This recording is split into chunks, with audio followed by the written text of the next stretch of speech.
The manila envelope arrived 3 days after the funeral, delivered by a courier who asked for my signature twice. "From the offices of Wellington and Frost," he explained, his voice flat and professional. Inside was my grandmother's will, naming me the sole beneficiary of her $2 million estate, and the letter that would expose a family conspiracy spanning decades.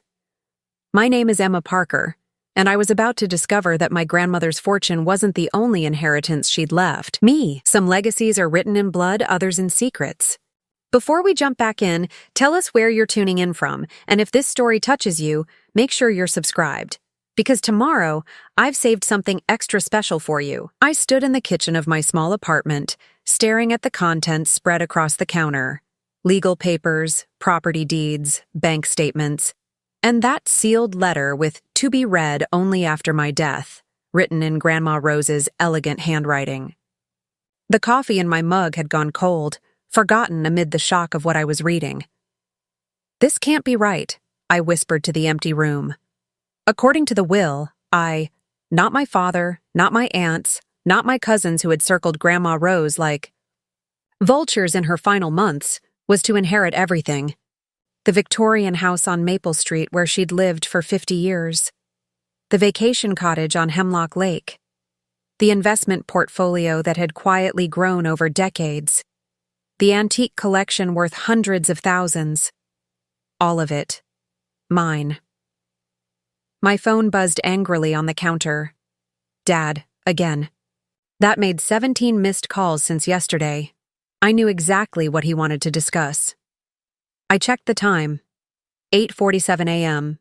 In 15 minutes, I needed to be at the animal shelter where I worked. Grandma Rose had always supported my choice to work with rescue animals, even when my father called it squandering potential. She understood that not all value could be measured in dollars. Now I wondered if she'd understood more than any of us had realized. The phone buzzed again. This time, Aunt Patricia's name flashed on the screen. I silenced it and slipped the phone into my pocket. The shelter first, family drama later. As I gathered the papers, my fingers lingered on Grandma's sealed letter. The attorney had been explicit. This was separate from the will, to be opened privately. Something about the weight of it, the thickness of the envelope, made my stomach knot. Whatever was inside, Grandma Rose had wanted only me to know. I tucked it carefully into my messenger bag and headed out the door. The autumn air bit through my jacket as I walked the 6 blocks to Hopeful Paws Animal Shelter. Fallen leaves crunched beneath my boots, their colors reminding me of Grandma's garden in October. She'd loved autumn most of all. The season of preparation, she'd called. Nature battening down for what's to come. My boss Keisha looked up from the reception desk when I walked in, her brow furrowed immediately. "You look like you've seen a ghost," she said, sliding a cup of coffee toward me. "And you're late, which has happened exactly never in the 3 years you've worked here." I shrugged off my jacket. "Sorry, family stuff." "The will?" Her voice softened. Keisha had met Grandma Rose several times when she'd come to the shelter to donate supplies. They'd taken an immediate liking to each other, two no-nonsense women, with sharp minds and sharper tongues. I nodded, busying myself with checking the feeding charts for our current residents. "It's official. She left everything to me." Everything? As in, everything. The houses, the investments, the collections, all of it. Keisha whistled low. "Your dad must be furious," I finished for her, along with the rest of the family, hence the 20-something missed calls. She leaned against the counter, studying me. "And how do you feel about suddenly being a millionaire?" The question caught me off guard. How did I feel? Overwhelmed, certainly. Confused as to why Grandma Rose had chosen me over her own children. Grateful, but also terrified of the responsibility. And beneath it all, suspicious. There had to be more to this story. "I don't know yet," I answered honestly. "It doesn't feel real." "Well, when it does," Keisha said with a smile, Remember your friends at the shelter in your philanthropic endeavors. You'll be first on the list, I promised, slipping into the routine of morning chores. For a few hours, I lost myself in the work, cleaning cages, administering medications, walking dogs, and socializing the Shire cats. The animals didn't care about inheritance disputes or family drama. Their needs were immediate and honest. But as lunchtime approached, my phone continued to vibrate persistently. Finally, during my break, I stepped outside to the small courtyard and returned my father's call. He answered on the first ring. "Finally," he said, his voice tight with barely controlled anger. "We need to talk about your grandmother's will." "Hello to you too, Dad."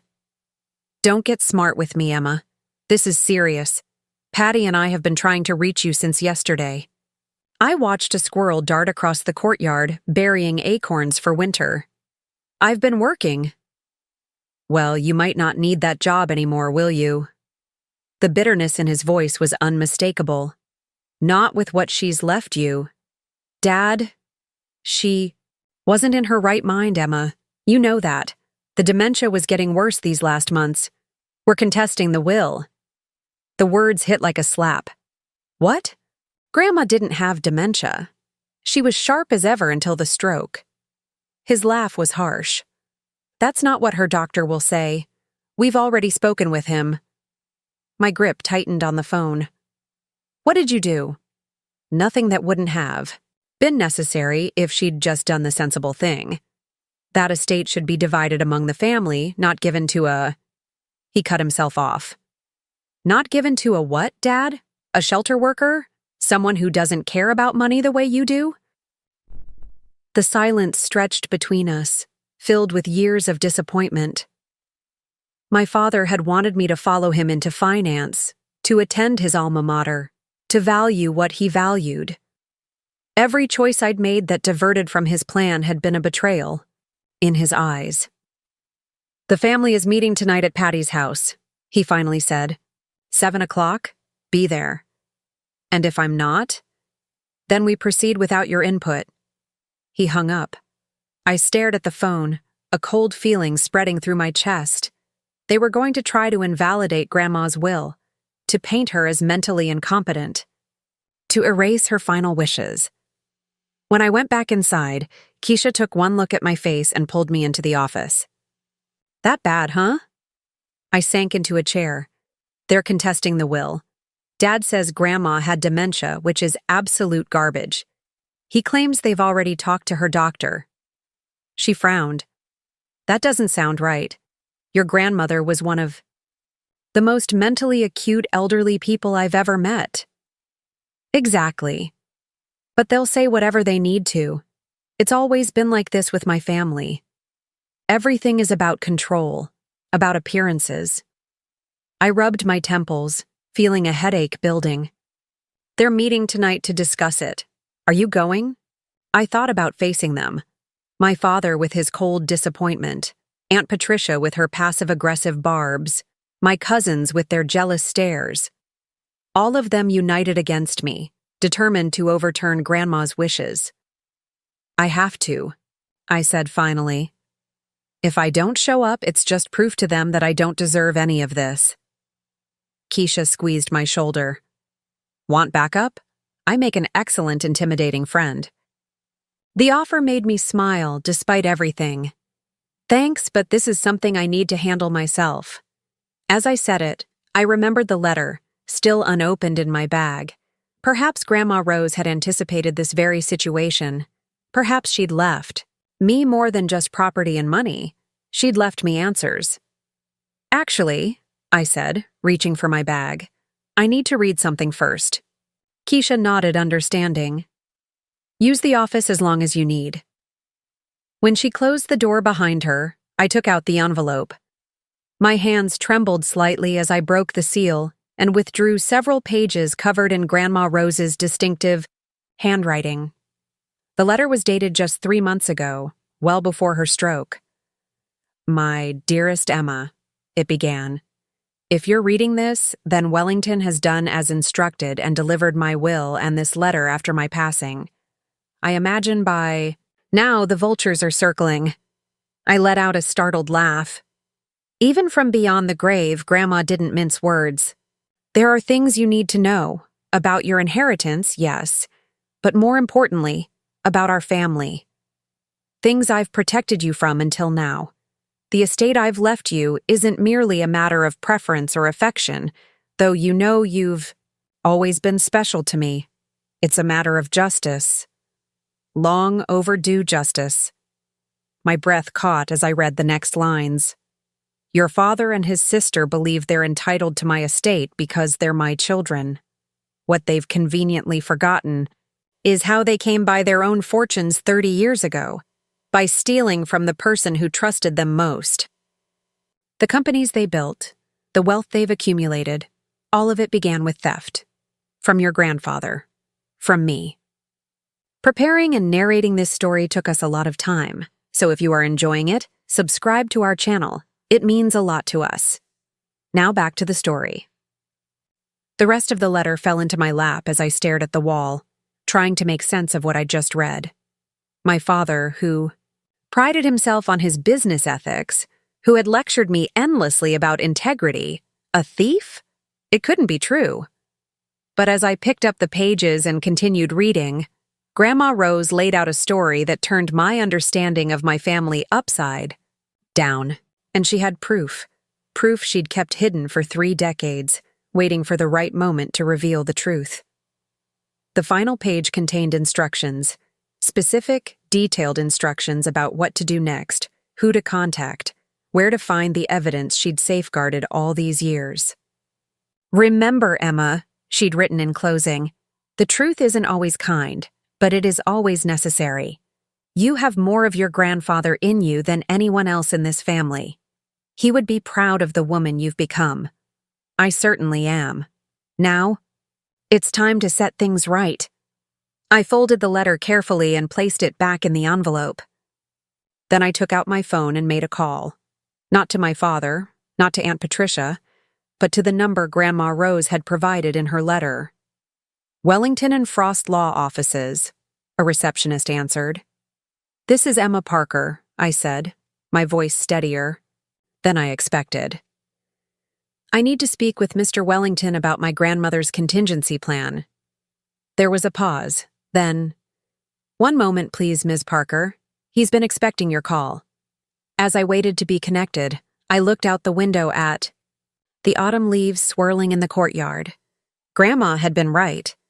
This was indeed the season of preparation, and I had a family meeting to prepare for. Charles Wellington was not what I expected. I'd pictured someone older, more austere, someone who matched Grandma Rose's generation. Instead, the man who greeted me at Wellington and Frost was in his early 40s, with kind eyes behind stylish glasses and a demeanor that immediately put me at ease. "Ms. Parker," he said, extending his hand. "I've been looking forward to meeting you. Your grandmother spoke of you often." His office was a blend of traditional and modern. Antique desk, contemporary art, floor-to-ceiling bookshelves filled with leather-bound law texts. He gestured for me to sit in one of the plush chairs across from him. "I take it you've read your grandmother's letter?" he asked once we were settled. I nodded. "It's hard to believe." "I imagine so." He opened a drawer and removed a thick file. "I've represented Rose for nearly 15 years. The contents of this file have been kept under strict confidentiality all that time." He placed the file on the desk between us. "Rose Parker was an extraordinary woman. She came to me after your grandfather Harold's death, concerned about certain irregularities in his business affairs." "The theft my father and aunt committed," I said, still struggling with the concept. Wellington's expression remained neutral, professional. "According to the evidence Rose collected, yes. Your grandfather built Parker Developments from nothing. By the time your father and aunt joined the company in the early 90s, it was worth millions." He opened the file, revealing photographs, documents, and what looked like financial statements. When Harold died suddenly of a heart attack in 1994, your father and aunt were quick to take control. Within months, they had divided the company's assets between them, formed two new separate entities, and effectively dissolved the original Parker Developments. But that's not illegal, I said.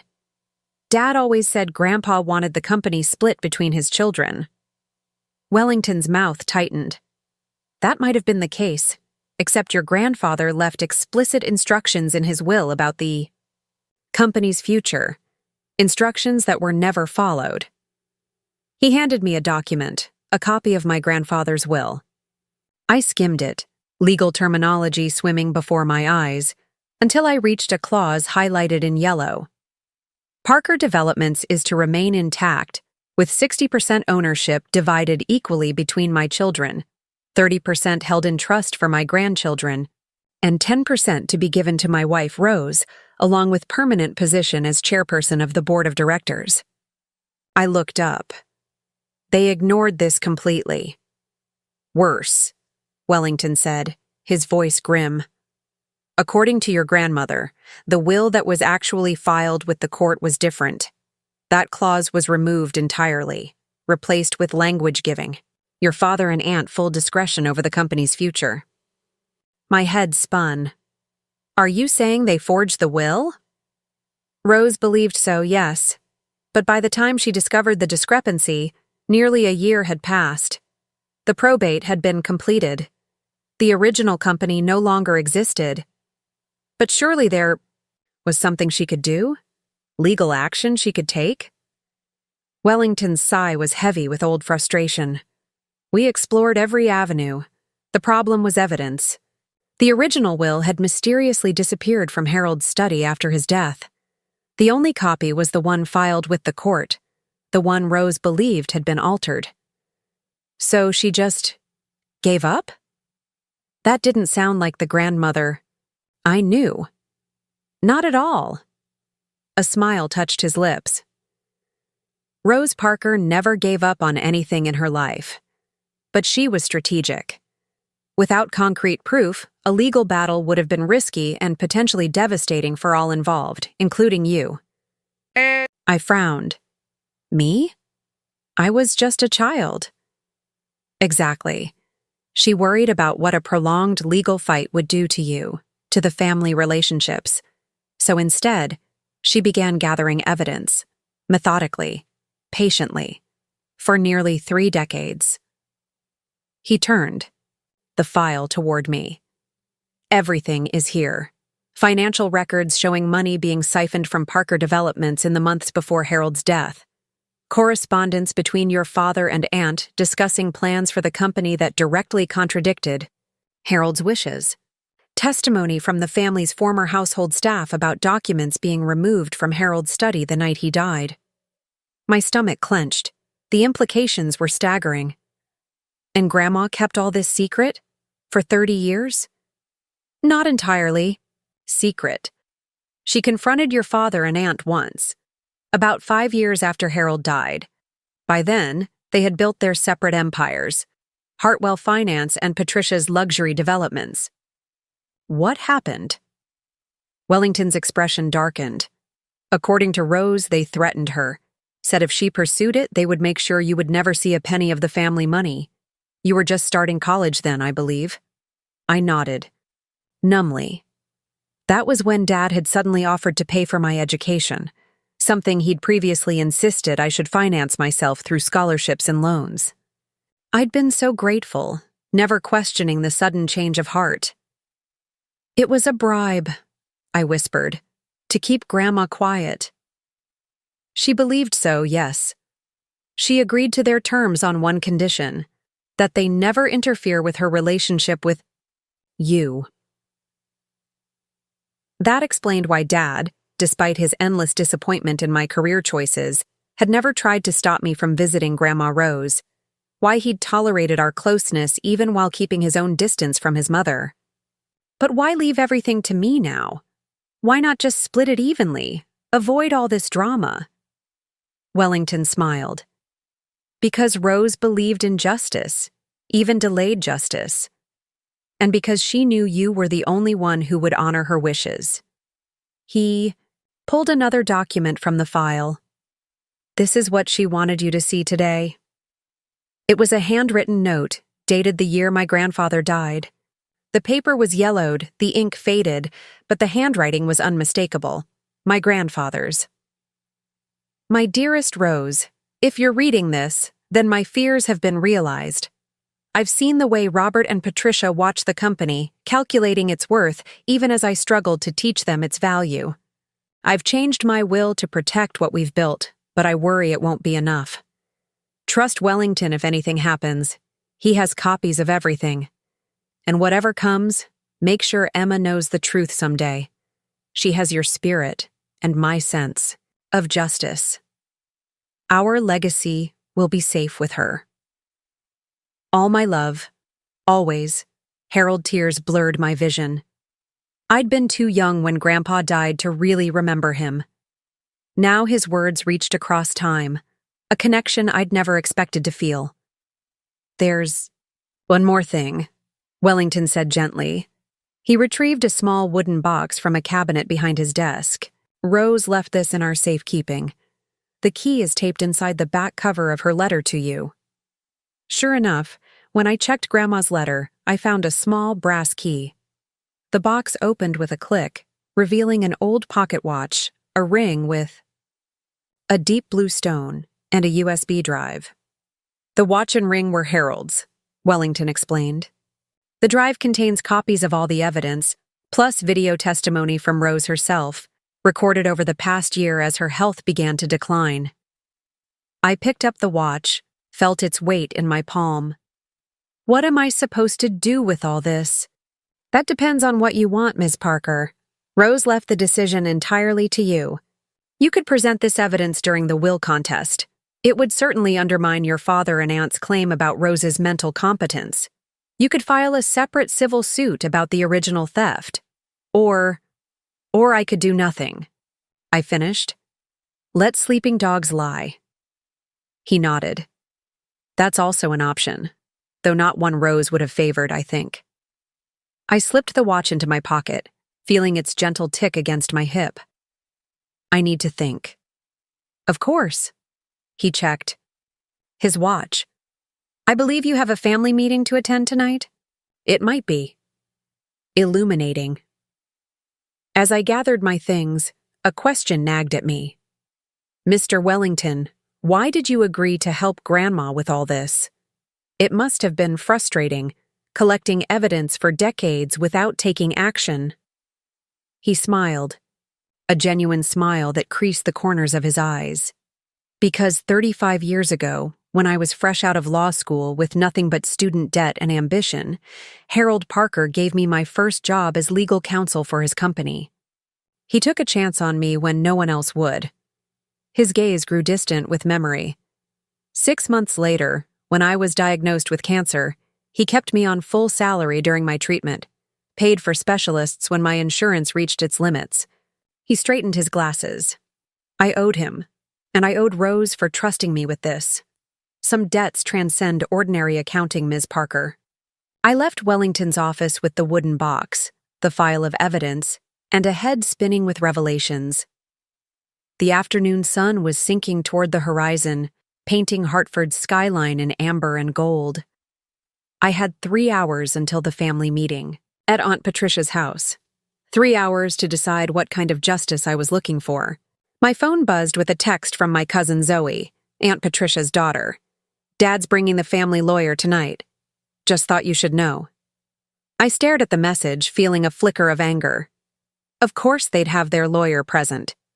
They expected to intimidate me, pressure me into accepting whatever crumbs they decided to offer. I texted back, "Thanks for the heads up. See you at 7.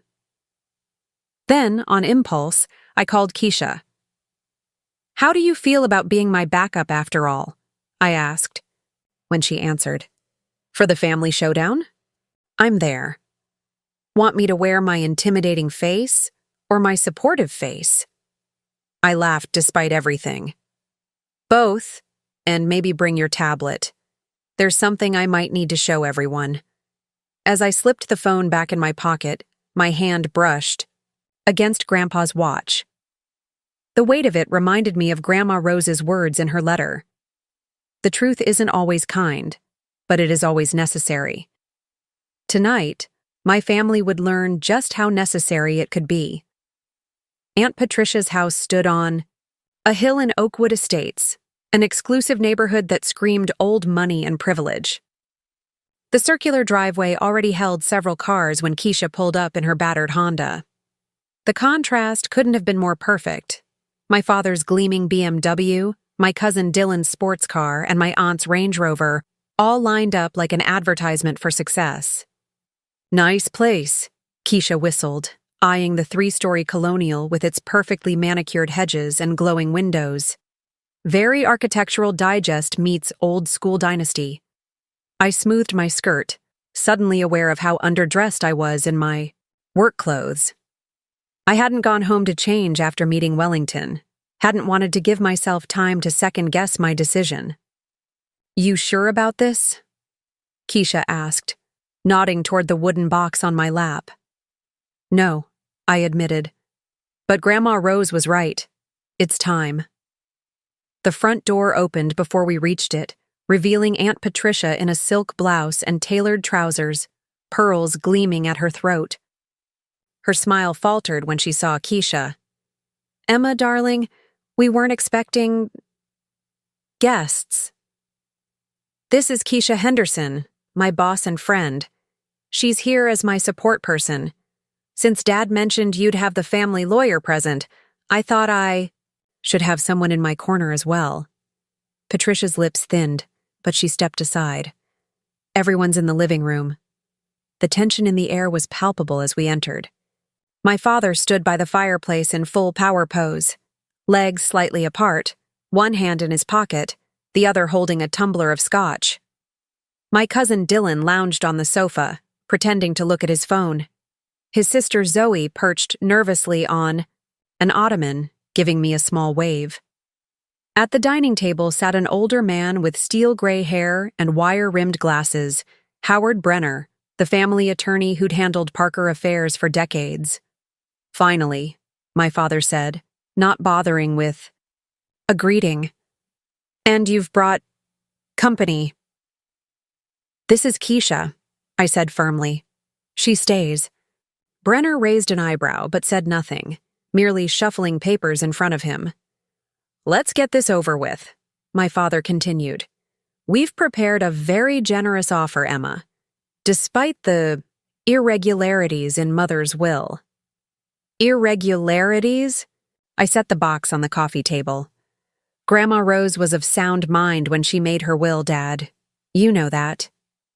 "The medical records suggest otherwise," Patricia cut in, handing me a folder. "Dr. Lewis has documented signs of cognitive decline going back 18 months. I opened the folder, scanning the clinical notes with mounting disbelief. "These are fabricated. Grandma saw Dr. Lewis twice a year for routine checkups. I drove her to most of them." Brenner cleared his throat.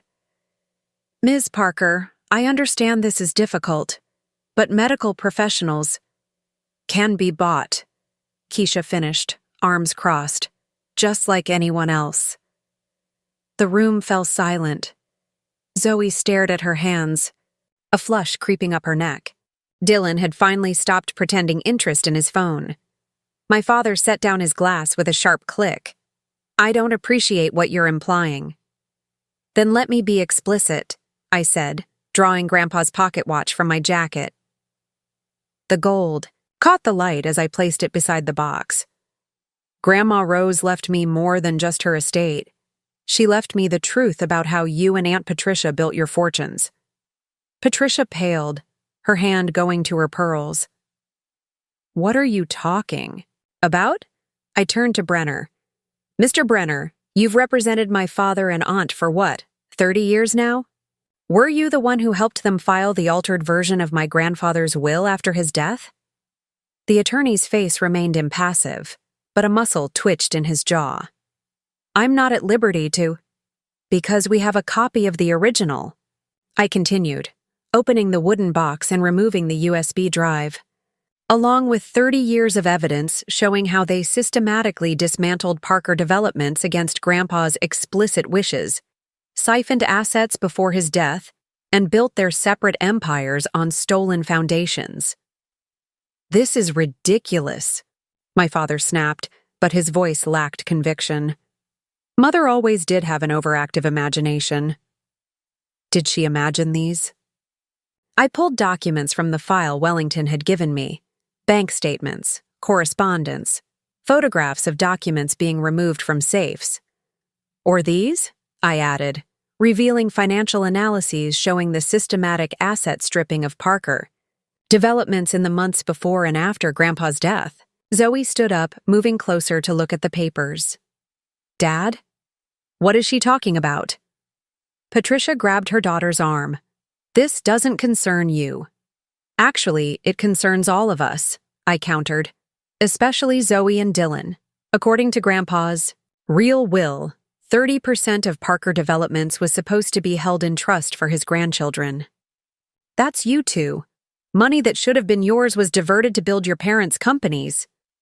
Dylan finally put his phone down, expression darkening. "Is that true?" My father's face had turned to stone. "This is ancient history. Whatever? Your grandmother told you." "She didn't just tell me, she showed me, and now I'm showing all of you." I pulled out my tablet and connected the USB drive. Grandma left a video testimony too, recorded 6 months ago, well before her stroke. Let's see what Dr. Lewis would say about her cognitive state then. Patricia lunged forward, trying to grab the tablet. "This is completely inappropriate." Keisha stepped between us. "Touch her or that tablet and I'm calling the police. Assaulting someone over evidence of fraud doesn't look good in court." Brenner stood up, adjusting his glasses nervously. "Perhaps we should all take a moment to what? Cover this up again?" I looked directly at him. "Mr. Wellington at Wellington and Frost has copies of everything I've shown you today. If anything happens to me or this evidence, it goes straight to the district attorney's office." At the mention of Wellington's name, Brenner's composure cracked. "Wellington is involved in this?" "He's been involved since the beginning," I said. Grandpa trusted him, unlike some other lawyers in this room. My father and Brenner exchanged glances that spoke volumes. I hit play on the video. Grandma Rose's face filled the screen, dignified, clear-eyed, and unmistakably sound of mind. She sat in her favorite armchair, wearing the blue cardigan I'd given her for Christmas.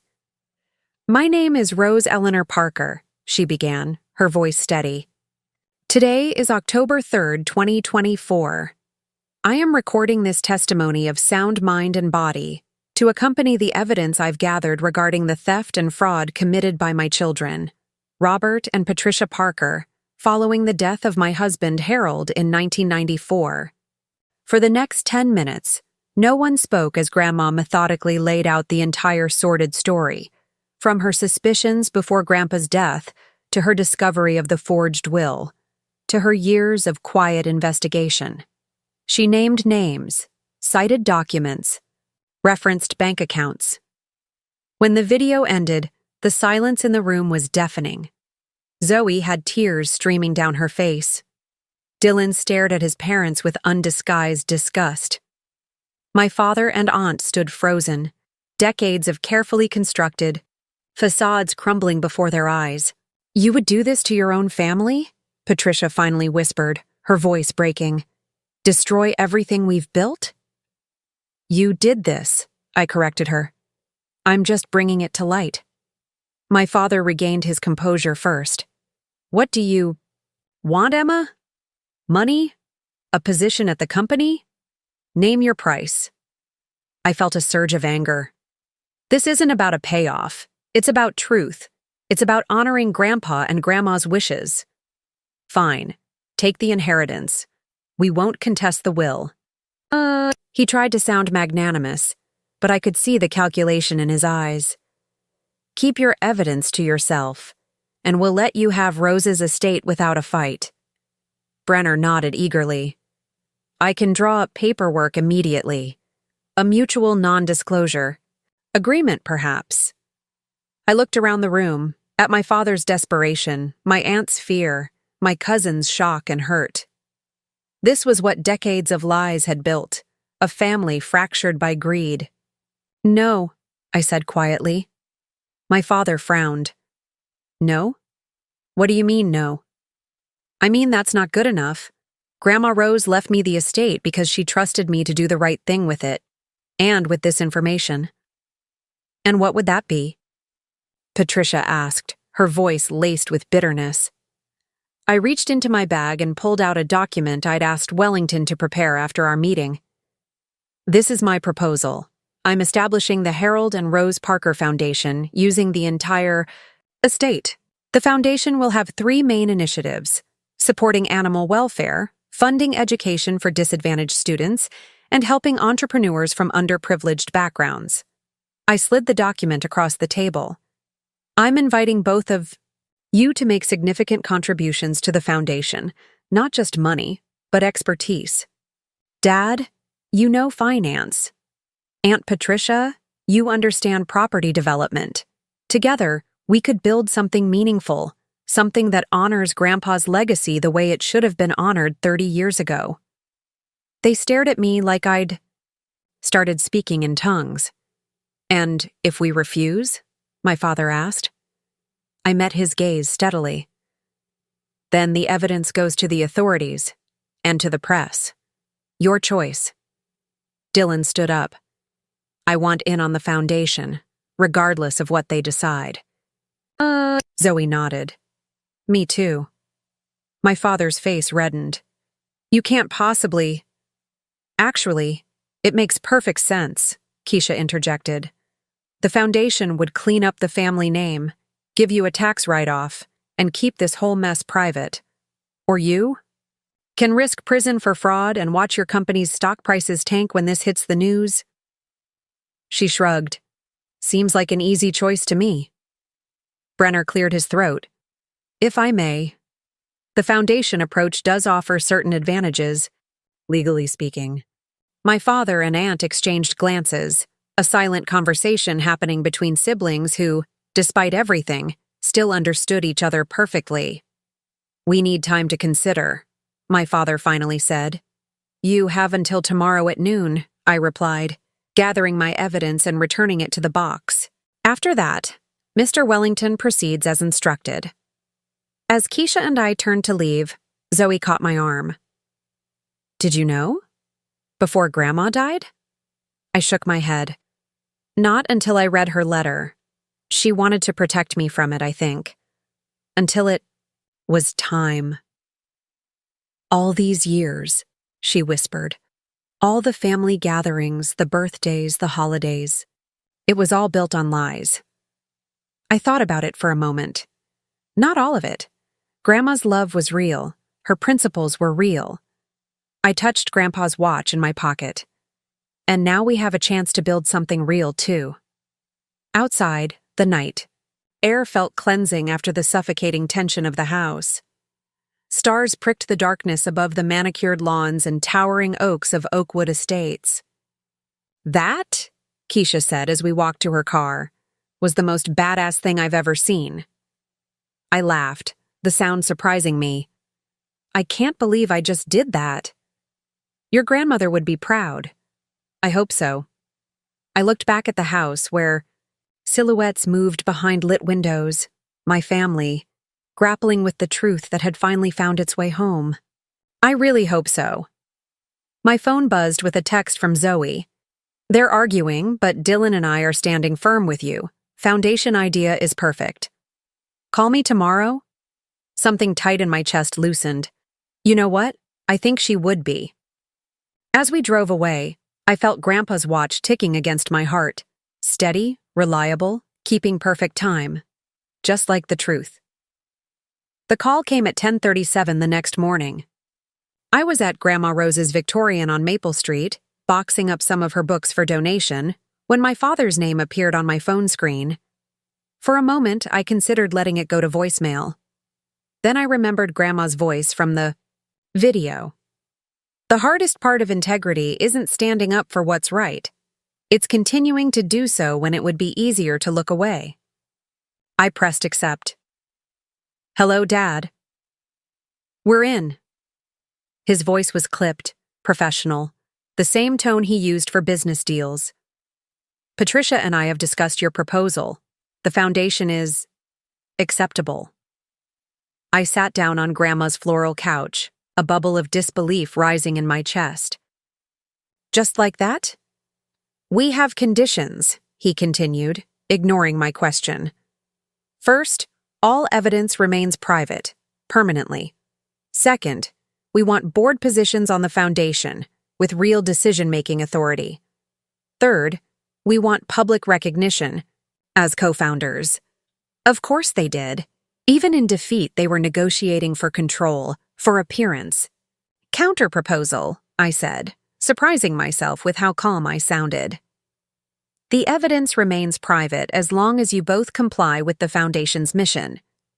You can have advisory positions, not board seats, for the first 5 years, to be re-evaluated based on your contributions.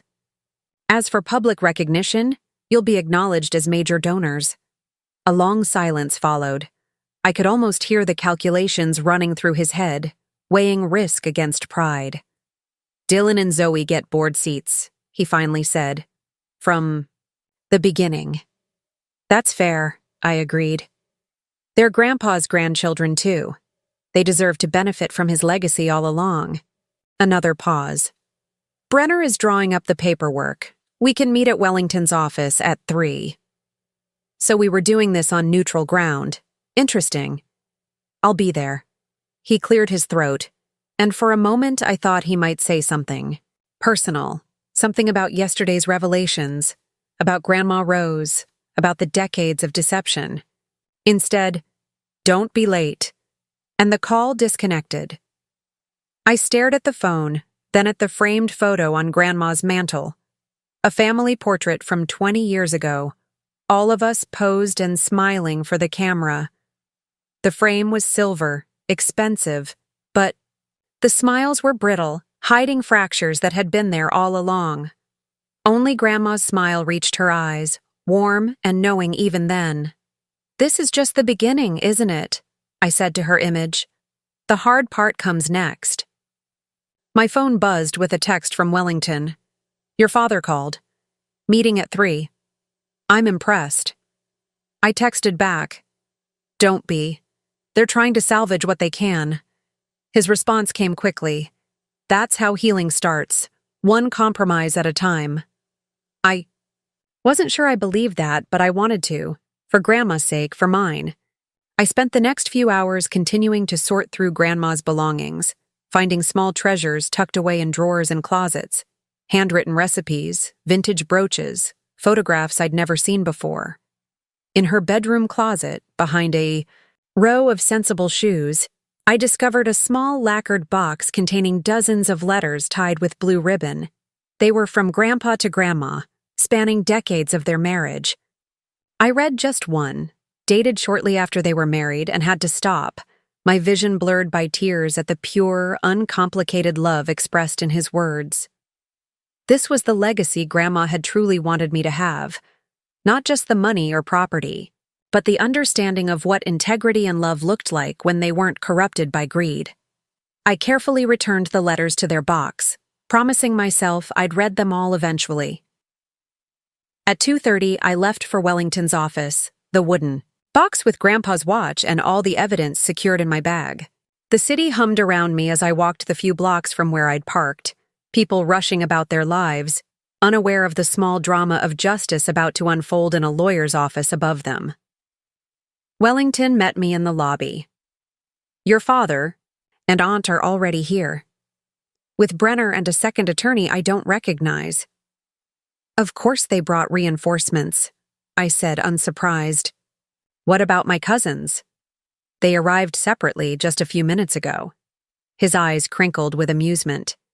They asked if they could sit on your side of the table. Something warm unfurled in my chest. Good, I'd like that. The conference room was all polished wood and leather, with floor-to-ceiling windows overlooking the city. My father and Aunt Patricia sat on one side of the large table, flanked by Brenner and a sharp-looking woman in a charcoal suit.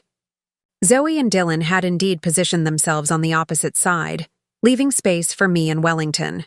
No one spoke as we entered. The stack of documents in the center of the table seemed to command all attention, the physical manifestation of the compromise we were about to forge.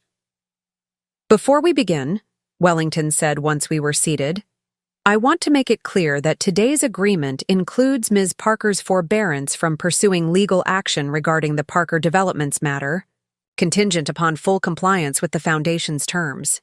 This is not amnesty. It's a conditional ceasefire." Brenner bristled. "There's no need for dramatic language, Charles. Just clarity, Howard." Wellington's smile was pleasant but firm. "After 30 years of obfuscation, I think we all deserve that much." My father cleared his throat. "Let's focus on the present arrangement." For the next 2 hours, we negotiated the details of the Harold and Rose Parker Foundation. The second attorney, introduced as Elise Chen, a specialist in nonprofit law, actually proved helpful, identifying tax advantages and structural recommendations that would make the foundation more effective. Despite myself, I was impressed by how quickly my father and aunt pivoted from defense to strategic contribution, offering contacts and insights that would genuinely benefit the foundation's work. Zoe, who worked in marketing, volunteered to develop the foundation's brand identity. "We should emphasize Grandpa and Grandma's values: innovation, education, compassion. And integrity," I added quietly, looking directly at my father. His gaze dropped to the papers before him, a muscle working in his jaw. "The annual report should highlight impact metrics," Dylan suggested. His background in data analytics suddenly seemed perfectly suited to this new venture. Transparent reporting builds trust with donors and the community. By 5 o'clock, we had a framework that satisfied everyone, or at least that no one, actively opposed. The foundation would launch in 3 months, using Grandma's estate as seed funding. My father and aunt would make substantial annual contributions, both financial and professional. Zoe, Dylan, and I would serve as the initial board, with provision for expansion as the foundation grew. As Wellington's assistant brought in the final documents for signature, my father suddenly stood up. "I need a moment with my daughter," he said, his voice tight, "alone." The others exchanged glances, but filed out without comment. When the door closed behind them, he remained standing, looking out the window at the city skyline turning golden in the late afternoon light. "Your grandfather was a better man than I am," he said finally. "That's not an excuse, just a fact." I waited, unsure where this was going. "He built his company from nothing, working 16-hour days, mortgaging our house twice when things got tough." He turned to face me. "Patricia and I grew up watching him sacrifice everything for that company. When he died, we thought. We convinced ourselves we deserved more than what he'd allocated, that we'd earned it. By changing, is will?" My voice was quiet but steady. "By erasing his wishes?" He flinched. "It was Patricia's idea at first, but I went along with it. And once we started, there was no going back." He ran a hand through his salt and pepper hair. "Your grandmother knew immediately, of course. She always saw through us. But she couldn't prove it. Until now." "Until now," he agreed. "She was smarter than both of us combined, playing the long game while we congratulated ourselves on our cleverness." The admission hung between us, perhaps the most honest thing he'd ever said. To me. "Why are you telling me this?" I asked. He looked at me then, really looked at me, perhaps for the first time in years. "Because I'm tired, Emma. Tired of the person I became. Tired of knowing what your grandfather would think of me if he could see what I did with his legacy." He gestured toward the foundation documents. This is a second chance I don't deserve. But I'm taking it anyway." I didn't trust myself to speak. After a lifetime of seeking my father's approval, here he was, seeking mine. "I can't undo the past," he continued when I remained silent. "But I can do better going forward, for Harold's sake, for Rose's, and for yours. And for yourself," I said, finding my voice. A ghost of a smile touched his lips. "Yes, selfishness dies hard." He extended his hand, not for a shake, but open-palmed, an offering. "Partners in this, at least?" I looked at his hand, then at his face, seeing for the first time the traces of grief and regret behind the mask of confidence he always wore. I thought of Grandma Rose, who had waited decades for justice but had chosen, in the end, a path that might lead to healing. I took his hand. "Partners in the foundation, the rest we'll have to work on." He nodded, accepting the limitation, the conditional nature of this fragile new beginning. When the others returned, we signed the documents without further discussion. My father and Aunt Patricia left first, followed by the attorneys. I lingered with Zoe and Dylan, the three of us somehow reluctant to end this pivotal day. "So," Dylan said, breaking the silence, "we're business partners now. Weird." Zoe laughed. "Foundation partners, technically." She looked at me, her expression turning serious. "Thank you, Emma, for giving them a way out they didn't deserve." "I didn't do it for them," I said honestly. "We know," Dylan replied. "That's why it matters." Wellington returned, carrying a bottle of champagne and 4 glasses. "I think this calls for a toast, to new beginnings." As we raised our glasses, I thought about the strange alchemy of families, how the same foundation of blood and history could produce such different outcomes in each of us. How greed had corroded my father and aunt's integrity, while somehow leaving their children's intact. How Grandma Rose had seen something in me worth trusting with this complicated inheritance. "To Harold and Rose," I said, raising my glass higher, "may we build something worthy of them." 1 year after the foundation's creation, I stood in the attic of Grandma Rose's Victorian, dust motes dancing in the sunbeams that streamed through the small round window. The house was now the foundation's headquarters. We'd converted the first floor into offices and meeting spaces while preserving the character of the historic building. I'd moved into the top-floor apartment, finding comfort in staying connected to the place Grandma had loved. Today's mission was purely practical, preparing for the renovation of the East Wing, which meant clearing decades of accumulated belongings. Most items had already been sorted through, but the attic remained largely untouched, a treasure trove of family history boxed away and forgotten. My phone buzzed with a text from Zoe. "Found anything scandalous yet?" I smiled, typing back, "Just mouse droppings and Christmas decorations so far." Zoe and Dylan had thrown themselves into the foundation with surprising enthusiasm. Their parents' participation remained more measured. Dad attended board meetings and made his promised financial contributions, while Aunt Patricia helped secure donated office furniture and equipment. The uneasy truce held, though sometimes I caught my father watching me with an expression I couldn't quite decipher, something between wariness and wonder. I returned to sorting through a stack of dusty boxes labeled Harold's Office. Most contained old business documents, conference, badges and trade journals, relics of a corporate life that seemed foreign to me. I was about to set aside the final box when its contents shifted, revealing a false bottom. My pulse quickened as I carefully removed the hidden compartment. Inside lay a slim, leather-bound book, its cover cracked with age. A diary, by the looks of it. When I opened to the first yellowed page, I recognized my grandfather's handwriting immediately. January 2nd, 1991. I've decided to keep this record separate from my regular business journals. Rose thinks I'm being paranoid, but something doesn't feel right at the company. Robert has been meeting with investors behind my back. I found notes about restructuring that I never authorized. I sank onto an old trunk, transfixed as I read entry after entry documenting my grandfather's growing suspicions about my father's activities in the years before his death.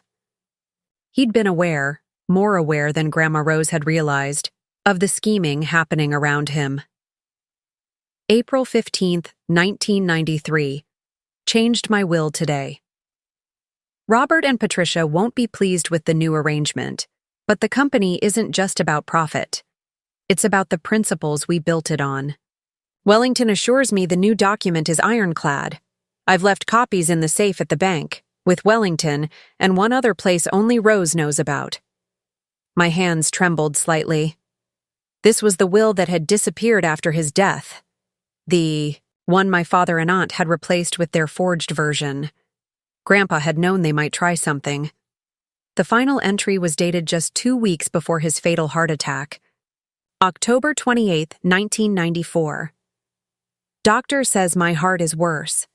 I've told Rose everything, shown her where all the documents are hidden. She'll protect what matters. And someday, when Emma is old enough, she'll understand why I've arranged things as I have. There's something of me in that child, something neither Robert nor Patricia inherited, the ability to see beyond the bottom line. I closed the diary, tears stinging my eyes. All these years I'd known so little about my grandfather, yet somehow he'd known me, had seen something in his young granddaughter worth betting on. My phone rang. Wellington. I'd been sending him weekly updates on the Foundation's progress. "Emma? I have news you might find interesting," he said when I answered. "Dr. Lewis just reached out to me." My breath caught. Dr. Lewis, the physician who had provided the falsified documents about Grandma Rose's mental state. What did he want? To make amends, apparently. He's retiring next month and says he can't do so in good conscience without setting the record straight about your grandmother. He's prepared to sign an affidavit confirming that your father pressured him into falsifying those records. I sank deeper onto the trunk, Grandpa's diary clutched to my chest. Why now? Guilt is a powerful motivator, Wellington replied. Especially when retirement forces self-reflection. But there's more. He mentioned some irregularities around your grandfather's death certificate as well. What kind of irregularities? He wasn't specific, but he suggested there were questions about the cause of death that were never properly investigated. A cold feeling settled in my stomach. Are you saying my grandfather's heart attack wasn't natural? I'm not saying anything definitive, Wellington cautioned. But Dr. Lewis seemed troubled by it. He wants to meet with us next week. After we hung up, I sat motionless in the dust-filled attic, turning this new information over in my mind. Had my father and aunt's betrayal gone beyond forgery and theft? Had they somehow contributed to Grandpa's death? The thought was almost too terrible to contemplate. I opened the diary again, searching for clues I might have missed. Near the back, I found a loose page tucked into the binding, a handwritten note on my grandfather's personal stationery. If anything happens to me suddenly, the key is in the blue stone. R+P must never get their hands on it. The blue stone. Grandpa's ring, the one with the deep blue stone that had been in the wooden box Grandma Rose left for me at Wellington's office. I'd kept it in my jewelry box, a treasured connection to a grandfather I barely remembered. I scrambled down from the attic, heart pounding. In my bedroom, I retrieved the ring, examining it closely for the first time. The sapphire was large, set in heavy gold with intricate engraving around the band. I turned it in my fingers, feeling for any irregularity, any sign it might contain something hidden. There, at the back of the setting, a nearly invisible seam. With trembling fingers, I pressed gently on the stone's edge. It pivoted slightly, revealing a tiny compartment beneath. Inside was what looked like a memory card, smaller than my pinky nail. My phone rang again. Zoe. "Emma, you need to come. Downstairs right now," she said without preamble, her voice tight with tension. "What's wrong?" "Dad and Aunt Patricia are here. They look angry, really angry. They're demanding to speak with you. I clutched the memory card in my palm. About what? Something about Dr. Lewis contacting your lawyer? Dad is practically purple. So they already knew. Someone at Dr. Lewis's office must have tipped them off immediately. Tell them I'll be right down, I said, making a quick decision. I slipped the memory card into an envelope along with Grandpa's diary page, addressed it to Wellington, and sealed it. I'd drop it in the outgoing mail on my way downstairs, a backup plan in case this confrontation went badly. When I entered the Foundation's main conference room, the atmosphere was electric with tension. My father paced near the windows while Aunt Patricia sat rigidly at the table. Zoe stood by the door, arms crossed defensively. Dylan was nowhere to be seen. "What's this about Lewis coming forward?" my father demanded without preamble. I kept my voice neutral. He contacted Wellington about setting the record straight regarding Grandma's mental competence. Why does that concern you? We already have our agreement in place. That agreement was predicated on discretion, Patricia snapped, on keeping family matters private. Which I've done, I replied. I didn't seek out Dr. Lewis. He came forward voluntarily. My father stopped pacing, fixing me with a hard stare. What else did he tell Wellington? I hesitated, watching his face carefully. Just that he wanted to make amends before retiring. Is there something else he should have mentioned? A flicker of relief crossed his features, quickly masked. No, nothing. But this threatens everything we've built with the Foundation. If Lewis starts talking publicly— About what? I challenged. About how you pressured him to lie about Grandma's mental state? Or about something else? Something to do with Grandpa's death, perhaps? The color drained from Patricia's face. My father went very still. What are you talking about? Zoe asked, looking between us with growing alarm.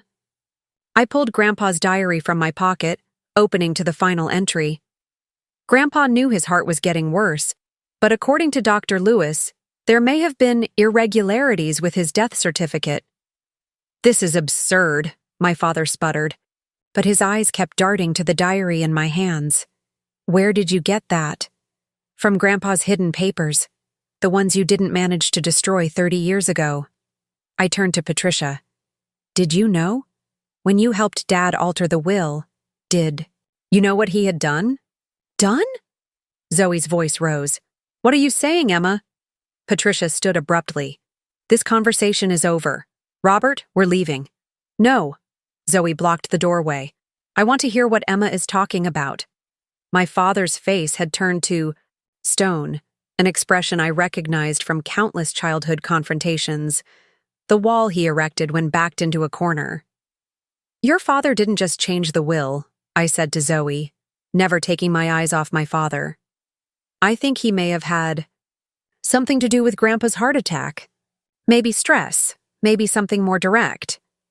Dr. Lewis knows something, and that's why they're both panicking now. That's a criminal accusation, my father said, voice dangerously quiet, without a shred of proof. Then you won't mind if we hear what Dr. Lewis has to say next week, I replied. If there's nothing to hide, there's nothing to fear. Patricia grabbed her brother's arm. We need to call Brenner, now. Zoe's face had gone pale. Dad? Is this true? My father looked at his daughter, something like regret flickering across his features. Of course not. Emma is spinning conspiracy theories based on the ramblings who's looking to make a name for himself before retirement. Dr. Lewis is a respected physician with 30 years of practice, I countered. What would he gain by coming forward now if there wasn't truth to it? Zoe stepped away from her father, moving to stand beside me. I think we should hear him out. If there's nothing to hide, then this can all be cleared up easily. The betrayal in my father's eyes when he looked at his daughter was palpable. Fine, he said finally. We'll attend this meeting with Lewis, but Brenner will be there, and we'll have our own medical expert present. Agreed, I said, Transparency benefits everyone. As they left, Zoe remained behind, visibly shaken. Do you really think they could have? That Dad might have? I don't know, I answered honestly. But I found this today. I showed her the diary. Grandpa was suspicious of them before he died. And this, I held up the memory card, was hidden in his ring. I haven't had a chance to see what's on it yet. Her face hardened with determination. Let's find out. We took the memory card to the Foundation's IT specialist, a former tech industry whiz named Noah who had joined our team 3 months earlier. He examined it carefully. This is an old format, but I should be able to read it. Give me an hour. Zoe and I waited in my office, neither of us speaking much. The implications of what we might discover were too overwhelming. If my father had somehow contributed to Grandpa's death, whether through deliberate action or by causing enough stress to trigger his heart condition, what would that mean for our family? For the foundation we'd built? Noah knocked on the door. Exactly 59 minutes later, his expression grave. You need to see this. The memory card contained several files, scanned documents, some audio recordings, and a video. The documents were copies of financial records showing that my father had not just siphoned company assets, but had actively undermined projects Grandpa cared about, causing deliberate business failures to create leverage for his takeover plans. The audio recordings were even more damning. Conversations between my father and Aunt Patricia discussing how to accelerate the inevitable regarding Grandpa's health issues. But it was the video that silenced us completely. It showed Grandpa, himself, sitting at his desk, looking directly into the camera. If you're watching this, he began, then something has happened to me, and Rose has determined it's time for the truth to come forward. I've become aware that Robert and Patricia are not just planning to take control of the company, they're actively working to undermine my health. He held up a prescription bottle. My heart medication has been tampered with. I've had independent tests run, and the capsules contain only half the prescribed dose, mixed with an inert substance. Only Robert and Patricia have had access to my medication when I travel for business. I've documented everything and left copies with trusted individuals. He leaned closer to the camera, his expression sorrowful rather than angry. If I die suddenly, this is why. Not because my heart was weak, but because my own children made it so. The recording ended. Zoe sat frozen, tears streaming down her face.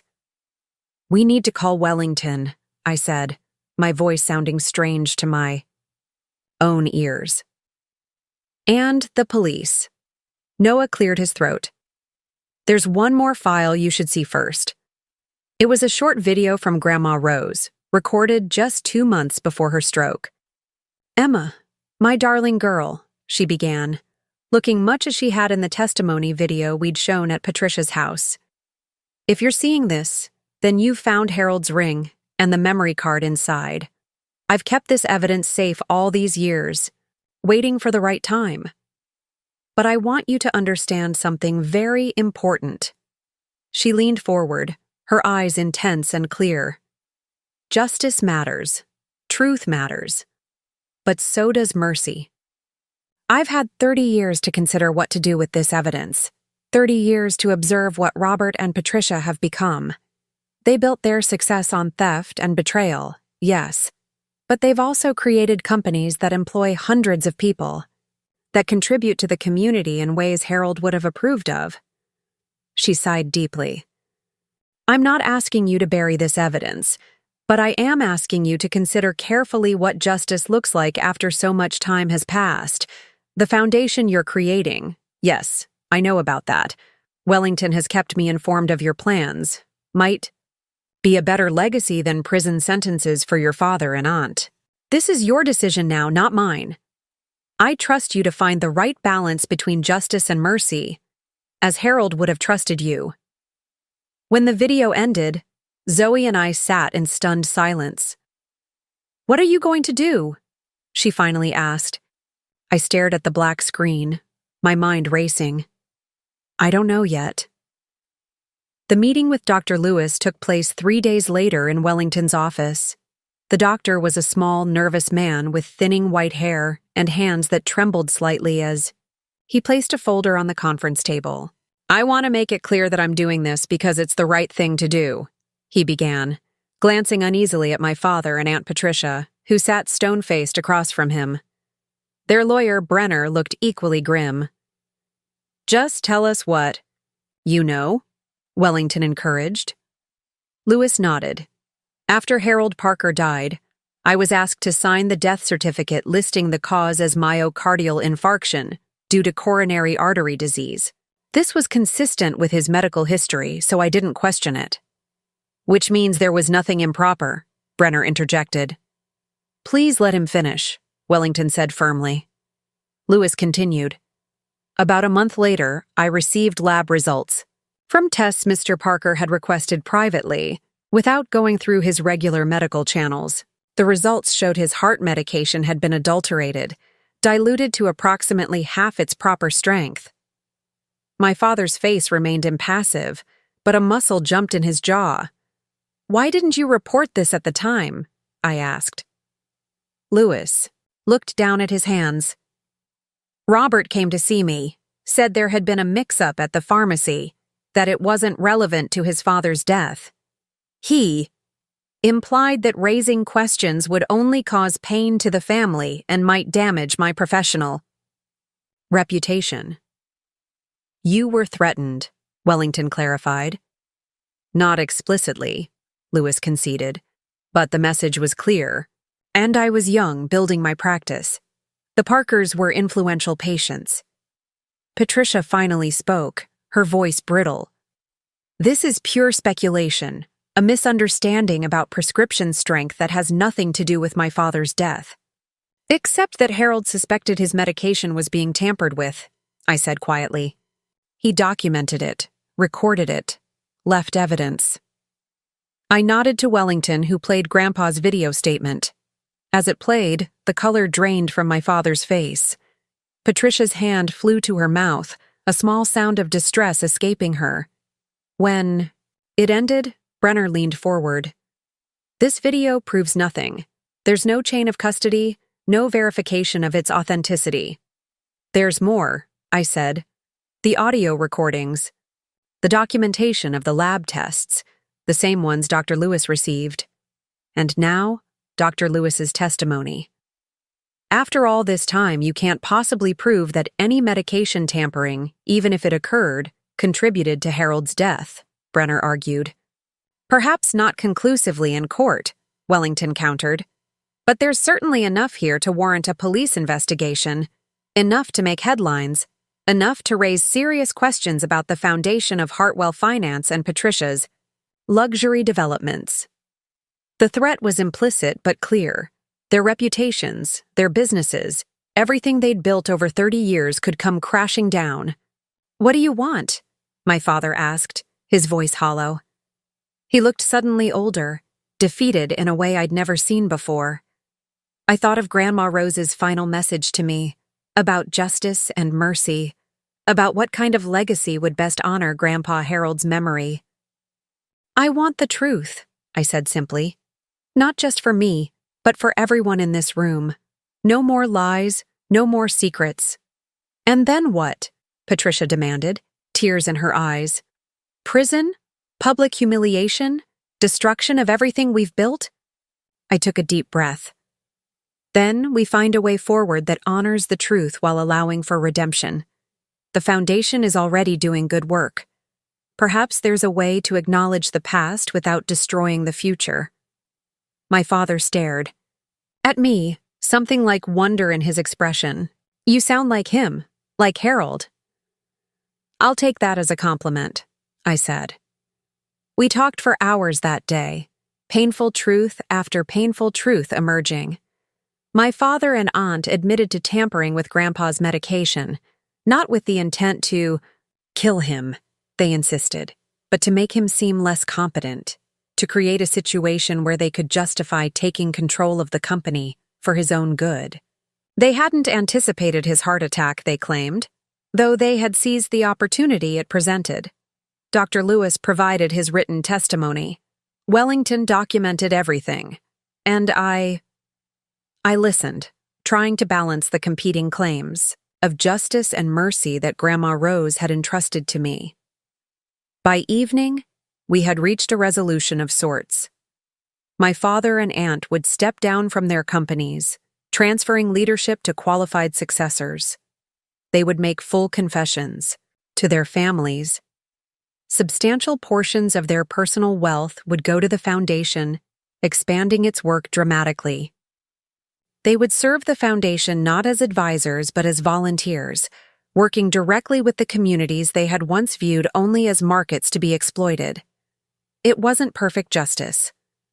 Part of me still wanted more definitive consequences. But, as Grandma Rose had understood, sometimes the harder path is not the pursuit of punishment, but the creation of something redemptive from the ashes of betrayal. Zoe drove me home afterward, both of us emotionally drained. "Do you think they really regret it?" she asked as we turned onto Maple Street. "Or are they just sorry they got caught?" "I think regret is complicated," I said after a moment. They've had 30 years to justify their actions to themselves, to build identities around the lie that they deserved what they took.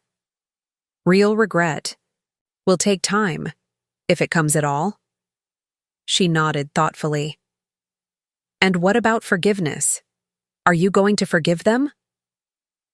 The question caught me off guard. Would I? Could I? I thought of Grandpa Harold's video, of the sadness in his eyes when he spoke of his children's betrayal. I thought of Grandma Rose, keeping the evidence safe all those years while maintaining relationships with the people who had hurt her so deeply. "I don't know," I answered honestly. "Forgiveness isn't something you can force, but I think I'm willing to be open to the possibility. Someday." As we pulled up to the Victorian, now the headquarters of a foundation built on truth, rather than deception, I felt the weight of Grandpa's watch in my pocket. Steady, reliable, moving forward 1 second at a time. Just like healing, just like justice, just like forgiveness. The invitation arrived on a Tuesday morning, 2 years to the day after I'd first received Grandma Rose's will. Thick cream paper with a watermark, addressed in my father's distinctive handwriting, a gesture that couldn't have been coincidental. Inside was a formal card announcing his retirement from Hartwell Finance and inviting family and colleagues to a ceremonial transition of leadership. At the bottom, he'd written a personal note. "I'd be honored if you'd attend. There's something I want to share with you." I set the invitation on my desk at the foundation, running my finger over the embossed lettering. In the 2 years since, our confrontation over Grandpa's evidence, my relationship with my father had evolved into something I never could have anticipated. Not warm exactly, but honest in a way it had never been before. We worked together at the foundation several days each week, him fulfilling his commitment to service, me overseeing the growing organization Grandma Rose's inheritance had made possible. My phone buzzed with a text from Zoe. "Got Dad's invite. You going?" I texted back, "I think so." "You?" "Wouldn't miss it." "Dylan, too. Meet beforehand for moral support?" I smiled. My cousins had become true allies over these past 2 years, our shared dedication to the foundation creating bonds that our parents' machinations never could have severed. Absolutely. 6:30 at the Riverside Cafe. The retirement ceremony was held at the downtown headquarters of Hartwell Finance, the gleaming skyscraper that had once symbolized my father's triumph, now serving as the backdrop for his carefully orchestrated exit. The reception area was crowded, with business associates, community leaders, and family members, all mingling beneath tasteful banners announcing a legacy of leadership. I arrived with Zoe and Dylan, the 3 of us drawing curious glances as we entered together. We'd become known in business circles as the new generation of Parkers, the cousins who ran the increasingly influential Harold and Rose Parker Foundation, rather than following our parents into finance or development. My father spotted us immediately, excusing himself from a conversation to approach. He looked different these days, still impeccably dressed, still commanding, but with a newfound humility that softened his sharp edges. "You came," he said, sounding genuinely pleased. "All of you." "We wouldn't miss such an important transition," I replied, keeping my tone professional but not cold. "There's someone I want you to meet," he said, gesturing to a young woman standing near the podium. "Vanessa Liu. She's taking over as CEO." The introduction surprised me. Vanessa was in her late 30s, with a background in ethical investment and sustainable business practices, not the kind of successor I would have expected my father to choose. "Ms. Liu has some fascinating ideas about repositioning Hartwell Finance," my father continued. "More aligned with what the foundation has been doing, actually." I raised an eyebrow. "Is that so?" Vanessa smiled, extending her hand. "Your father has spoken of your work often, Ms. Parker. The microfinance initiative for women entrepreneurs particularly impressed me. I'm hoping we might collaborate on expanding that model." "I'd like that," I said, meaning it. The ceremony itself was predictably polished. Speeches about legacy and future vision, a symbolic passing of leadership from my father to Vanessa, applause at all the right moments. What wasn't predictable was my father's closing remarks.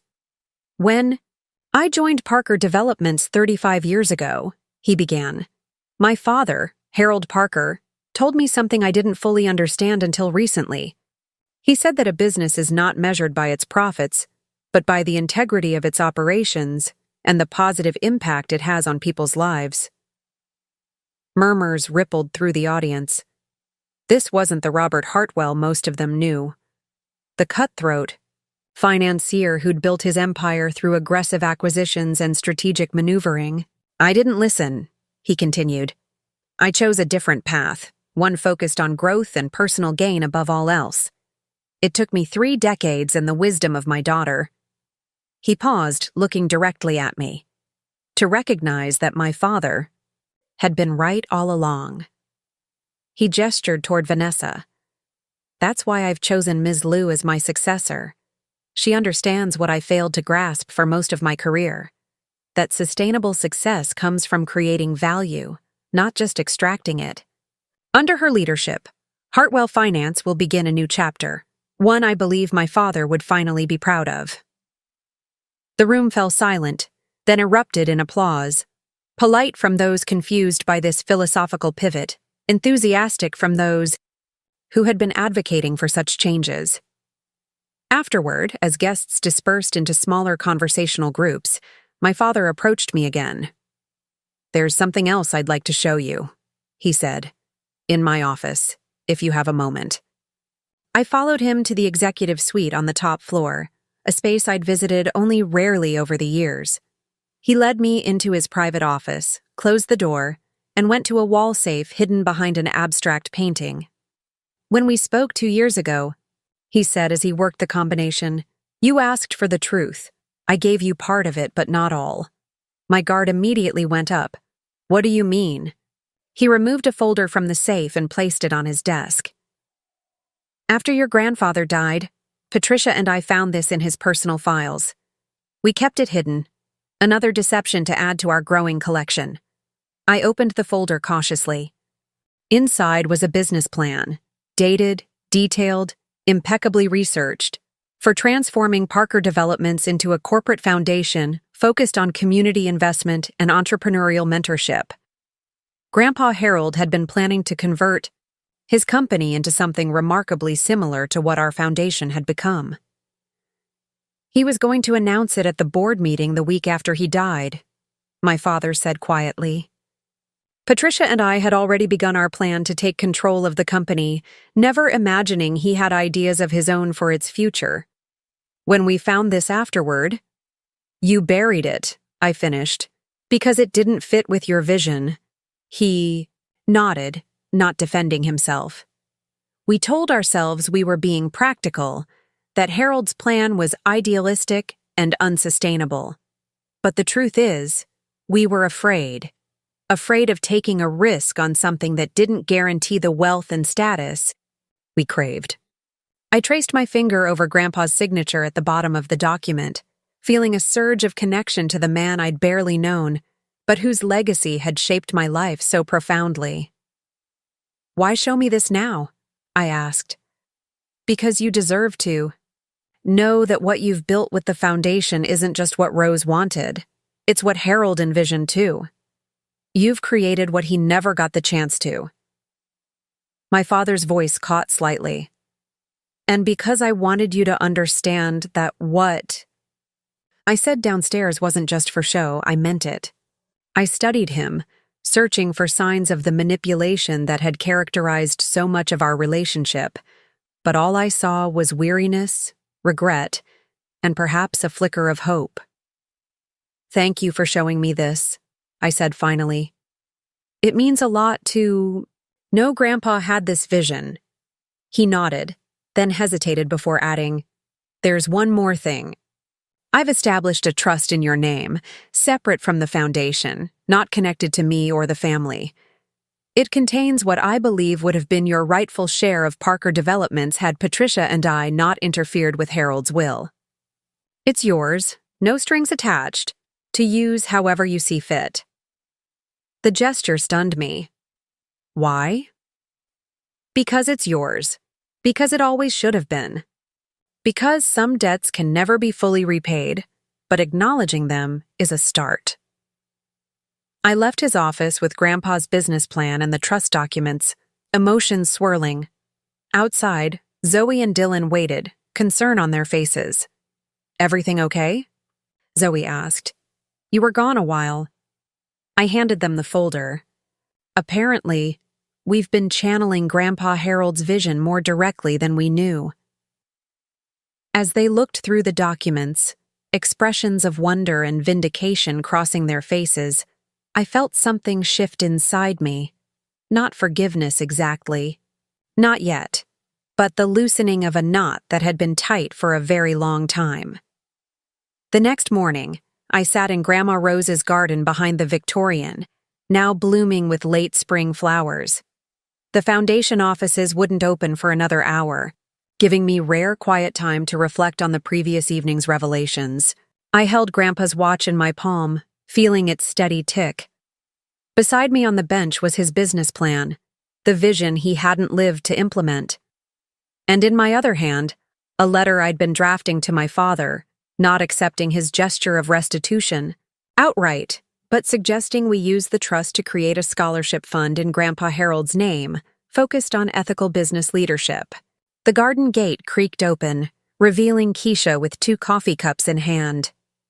"Thought you might be out here," she said, offering me one. "Contemplating the universe?" "Just family," I replied with a small smile. "The universe seems simpler somehow." She sat beside me, surveying the blooming garden. "The new community center plans came through, by the way. Construction can start next month." "That's great news." "Your grandparents would be proud, you know," she said after a moment. "Not just of the foundation, but of how you've handled everything." I thought about the past 2 years, the painful revelations, the difficult decisions, the unexpected paths toward healing that had opened up when I'd chosen truth over concealment, growth over retribution. "I hope so," I said. "I've tried to honor what they valued most. Integrity," Keisha nodded, "and forgiveness." "I'm still working on that last one," I admitted. "That's the thing about forgiveness," she replied. "It's not an event. It's a process. Kind of like that garden. You plant the seeds, you tend the soil, you wait for growth. Sometimes it takes seasons." As we sat in comfortable silence, watching sunlight spread across the flowers Grandma Rose had planted years ago, I felt a sense of peace I hadn't expected to find so soon. My father and aunt had taken what wasn't theirs: money, opportunity, trust, even years of Grandpa's life. But they couldn't take the legacy of values that had survived in spite of their betrayal. The foundation's morning staff began arriving, bringing with them the energy of purpose and possibility. Soon we'd be reviewing grant applications, meeting with community partners, continuing the work that gave meaning to Grandma Rose's inheritance. I slipped Grandpa's watch into my pocket and gathered my papers. The past couldn't be changed, but the future remained full of potential, for growth, for impact, for the slow, steady work of healing what had been broken. As I walked back toward the Victorian, now transformed into a place of service rather than secrets, I thought about how legacies work. Not just the material inheritance that had started this journey, but the deeper bequest of values that had guided me through it. Grandma Rose had been right, as she so often was. The truth always finds its way home eventually, and when it does, it plants seeds that, with time and care, can grow into something beautiful, something worthy of those who came before and those who will come after. Something like justice, something like mercy, something, perhaps, like forgiveness, said quietly. My father frowned. No. What do you mean, no? I mean, that's not good enough. Grandma Rose left me the estate because she trusted me to do the right thing with it, and with this information. And what would that be? Patricia asked, her voice laced with bitterness. I reached into my bag and pulled out a document I'd asked Wellington to prepare after our meeting. This is my proposal. I'm establishing the Harold and Rose Parker Foundation, using the entire estate. The foundation will have 3 main initiatives: supporting animal welfare, funding education for disadvantaged students, and helping entrepreneurs from underprivileged backgrounds. I slid the document across the table. I'm inviting both of you to make significant contributions to the foundation, not just money but expertise. Dad, you know finance.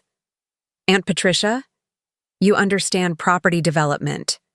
Together, we could build something meaningful, something that honors Grandpa's legacy the way it should have been honored 30 years ago. They stared at me like I'd started speaking in tongues. And if we refuse? My father asked. I met his gaze steadily. Then the evidence goes to the authorities and to the press. Your choice. Dylan stood up. I want in on the foundation, regardless of what they decide. Zoe nodded. Me too. My father's face reddened. You can't possibly... Actually, it makes perfect sense, Keisha interjected. The foundation would clean up the family name, give you a tax write-off, and keep this whole mess private. Or we can risk prison for fraud and watch your company's stock prices tank when this hits the news. She shrugged. Seems like an easy choice to me. Brenner cleared his throat. If I may, the foundation approach does offer certain advantages, legally speaking. My father and aunt exchanged glances, a silent conversation happening between siblings who, despite everything, still understood each other perfectly. We need time to consider, my father finally said. You have until tomorrow at noon, I replied, gathering my evidence and returning it to the box. After that, Mr. Wellington proceeds as instructed. As Keisha and I turned to leave, Zoe caught my arm. Did you know? Before Grandma died? I shook my head. Not until I read her letter. She wanted to protect me from it, I think. Until it was time. All these years, she whispered. All the family gatherings, the birthdays, the holidays. It was all built on lies. I thought about it for a moment. Not all of it. Grandma's love was real. Her principles were real. I touched Grandpa's watch in my pocket. And now we have a chance to build something real, too. Outside, the night air felt cleansing after the suffocating tension of the house. Stars pricked the darkness above the manicured lawns and towering oaks of Oakwood Estates. That, Keisha said as we walked to her car, was the most badass thing I've ever seen. I laughed, the sound surprising me. I can't believe I just did that. Your grandmother would be proud. I hope so.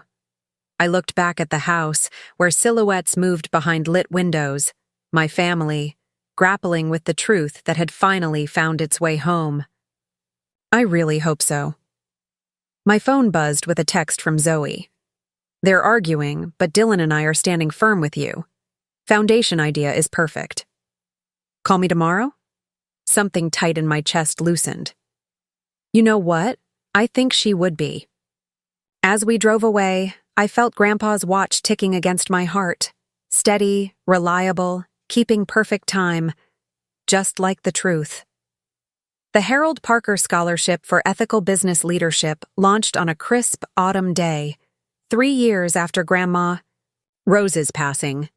The timing felt right, leaves turning gold and crimson on the trees surrounding the university auditorium. Nature's reminder that transformation could be both inevitable and beautiful. I stood at the podium, surveying the gathered crowd. The inaugural class of scholarship recipients sat in the front row, 10 promising students from diverse backgrounds, each selected for their academic excellence and commitment to ethical business practices. Behind them sat university administrators, foundation board members, and a smattering of Parker family representatives. My father occupied an aisle seat near the back, present but not prominent, involved but not controlling. Our relationship had evolved into something cautiously respectful over the past year, not the easy closeness some daughters enjoyed with their fathers, but a measured connection built on hard-earned honesty rather than obligation or manipulation. The Harold Parker Scholarship represents more than financial support, I said, concluding my remarks. It embodies a vision my grandfather had decades ago, a vision of business as a force for community good rather than merely personal gain. These 10 students are the first to carry that vision forward into a new generation. The applause was warm and genuine. As people rose for the reception afterward, I noticed a woman I didn't recognize approaching the podium, elderly, elegantly, dressed with a bearing that commanded attention despite her small stature. "Ms. Parker," she said, extending a slender hand adorned with a single pearl ring. "Eleanor Blackwood, I was your grandfather's executive assistant for nearly 20 years. I shook her hand, surprised. "I don't believe we've ever met." "No, we haven't. I moved to Arizona after Harold died. Couldn't bear to stay and watch what became of the company." Her direct gaze held no apology for the implied criticism. "But when I read about this scholarship in the alumni newsletter, I knew I needed to come back and meet you." Something in her manner, the forthright assessment, the unflinching honesty, reminded me powerfully of Grandma Rose. "I'm glad you did, Ms. Blackwood. I'd love to hear about your time working with my grandfather. That's why I'm here." She glanced around at the mingling crowd. "But not in this circus. Can we meet somewhere private? There are things about Harold you should know, things even your grandmother might not have been aware of." My pulse quickened. After all the revelations of the past 3 years, what secrets could possibly remain? "Of course. My office at the foundation is just a short drive from here." An hour later, Eleanor Blackwood sat across from me in the study that had once been Grandma Rose's reading room, now repurposed as my private office at the foundation headquarters. The Victorian's character remained intact: leaded glass windows, original woodwork, the faint scent of lemon polish. But the space now hummed with purposeful energy. "You've done well with this place," Eleanor observed, looking around approvingly. Harold would have liked the balance of preservation and progress. "Thank you," I said, pouring tea from the service my assistant had brought in before discreetly withdrawing. "Now, what did you want to tell me about my grandfather?" Eleanor accepted the cup, her movements deliberate and precise. "Harold suspected what your father and aunt were planning long before the end. Their betrayal didn't catch him by surprise." "Yes, I know. We found his diary and video recordings where he documented his suspicions." She nodded. "The medication tampering. Yes, he told me about that. But there's something you don't know. The real reason he changed his will to protect the company from them." I leaned forward. I assumed it was because he discovered their plans to take control and split up the business. That was part of it, Eleanor agreed. But there was more. Harold discovered that Robert and Patricia had been embezzling from the company for years before his death, siphoning funds through a network of shell companies to finance their independent ventures. This was new information, beyond what we'd uncovered in Grandma's evidence. How did he find out? I helped him, Eleanor said simply. I noticed discrepancies in the accounts, small at first, then increasingly bold. Harold asked me to investigate discreetly.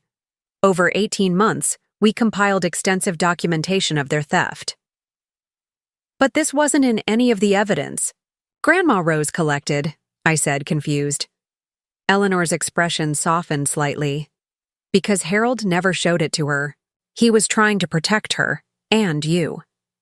Protect us from what? She set down her teacup with a decisive click. From the knowledge that Robert's criminal activities extended beyond Parker Developments. In the course of our investigation, we discovered he was laundering money for some very dangerous people, individuals connected to organized crime in several states. The revelation hit like a physical blow. My father, for all his ethical failings, had always seemed too calculating, too concerned with his reputation for such blatantly criminal behavior. Are you certain? I asked, my mouth suddenly dry. Absolutely. Harold hired private investigators to verify everything before he acted. He was preparing to confront Robert, to force him to cut ties with these people and make restitution to the company. The heart attack happened before he could do so. And afterward, I said slowly, my father and aunt took control, dissolved the company, and covered their tracks. Eleanor nodded grimly. Exactly. The original company records were lost in the restructuring, but not all of them. She reached into her handbag and withdrew a small external hard drive. Harold gave me this for safekeeping the week before he died. It contains everything we found: the embezzlement, the money laundering, the connections to criminal organizations. I've kept it all these years, waiting for the right time. I stared at the small device, its potential implications overwhelming. Why now? Why bring this forward after all this time? Because of this scholarship. Because I read about the foundation, about what you've built from Rose's inheritance. It told me you were the one Harold would have wanted to have this information. Her gaze was steady, evaluating. He always said you had his moral compass, even as a child. What am I supposed to do with this? I gestured to the hard drive. The statute of limitations has surely expired on the embezzlement, and bringing forward evidence of money laundering now, decades later, would destroy your father and possibly endanger you, Eleanor finished. I'm not suggesting you go public with this. I'm giving it to you because you deserve to know the full truth. About your family legacy, both the good and the bad. What you do with that knowledge is entirely your decision. I picked up the hard drive, feeling its weight, physical and metaphorical, in my palm. Does my father know you have this? No, but he knows it exists. Harold told him as much during their last argument, said he had proof that would bring down more than just the company if Robert didn't stop his criminal associations. She paused. It may be why they acted when they did, to silence Harold before he could expose them. The implication hung in the air between us. Not just medication tampering to make Grandpa seem incompetent, but a more deliberate silencing to protect themselves from criminal exposure. Thank you for bringing me this, Ms. Blackwood, I said finally, my voice steadier than I felt. I'll need time to process what you've told me. She stood, gathering her things. Of course, I've left my contact information with that nice young woman at the reception desk. If you have questions after you've reviewed the materials, I'm available. She paused at the door. Harold would be proud of you, Emma. Not just of this foundation or the scholarship, but of your integrity in dealing with difficult truths. That mattered to him more than anything. After she left, I sat motionless at my desk, the hard drive before me like Pandora's box. Just when I thought our family's secrets had been exhausted, this new revelation threatened to upend everything again. If what Eleanor claimed was true, my father's crimes went far beyond family betrayal into something much darker. My hand hovered over my phone. I should call Wellington, get his legal perspective. Or perhaps Zoe and Dylan. They deserved to know what their father might have been involved in. Before I could decide, a knock at the door interrupted my thoughts. My assistant poked her head in. "Sorry to disturb you, Ms. Parker, but your father is here. He says he needs to speak with you. Urgently." A chill ran down my spine. Had he somehow learned of Eleanor's visit? "Send him in." My father entered, looking anxious in a way I rarely saw, his customary self-assurance replaced by a tightly controlled tension. "I saw Eleanor Blackwood at the ceremony," he said without preamble. "She spoke to you." I kept my expression neutral. "Yes, she introduced herself as Grandpa's former assistant." "Did she give you anything?" His eyes scanned my desk, landing on the hard drive. "She shared some memories of working with him," I said carefully, sliding the device into my desk drawer. It was nice to hear stories about Grandpa from someone who knew him well professionally. He didn't look convinced. "Emma, if she gave you documents or files, you need to be extremely cautious. Eleanor had an unreliable perception of certain business matters." "Did she?" I held his gaze steadily. "She seemed quite lucid and precise to me. She was obsessively devoted to your grandfather. After he died, she made some wild accusations, conspiracy theories really, trying to blame Patricia and me for his death.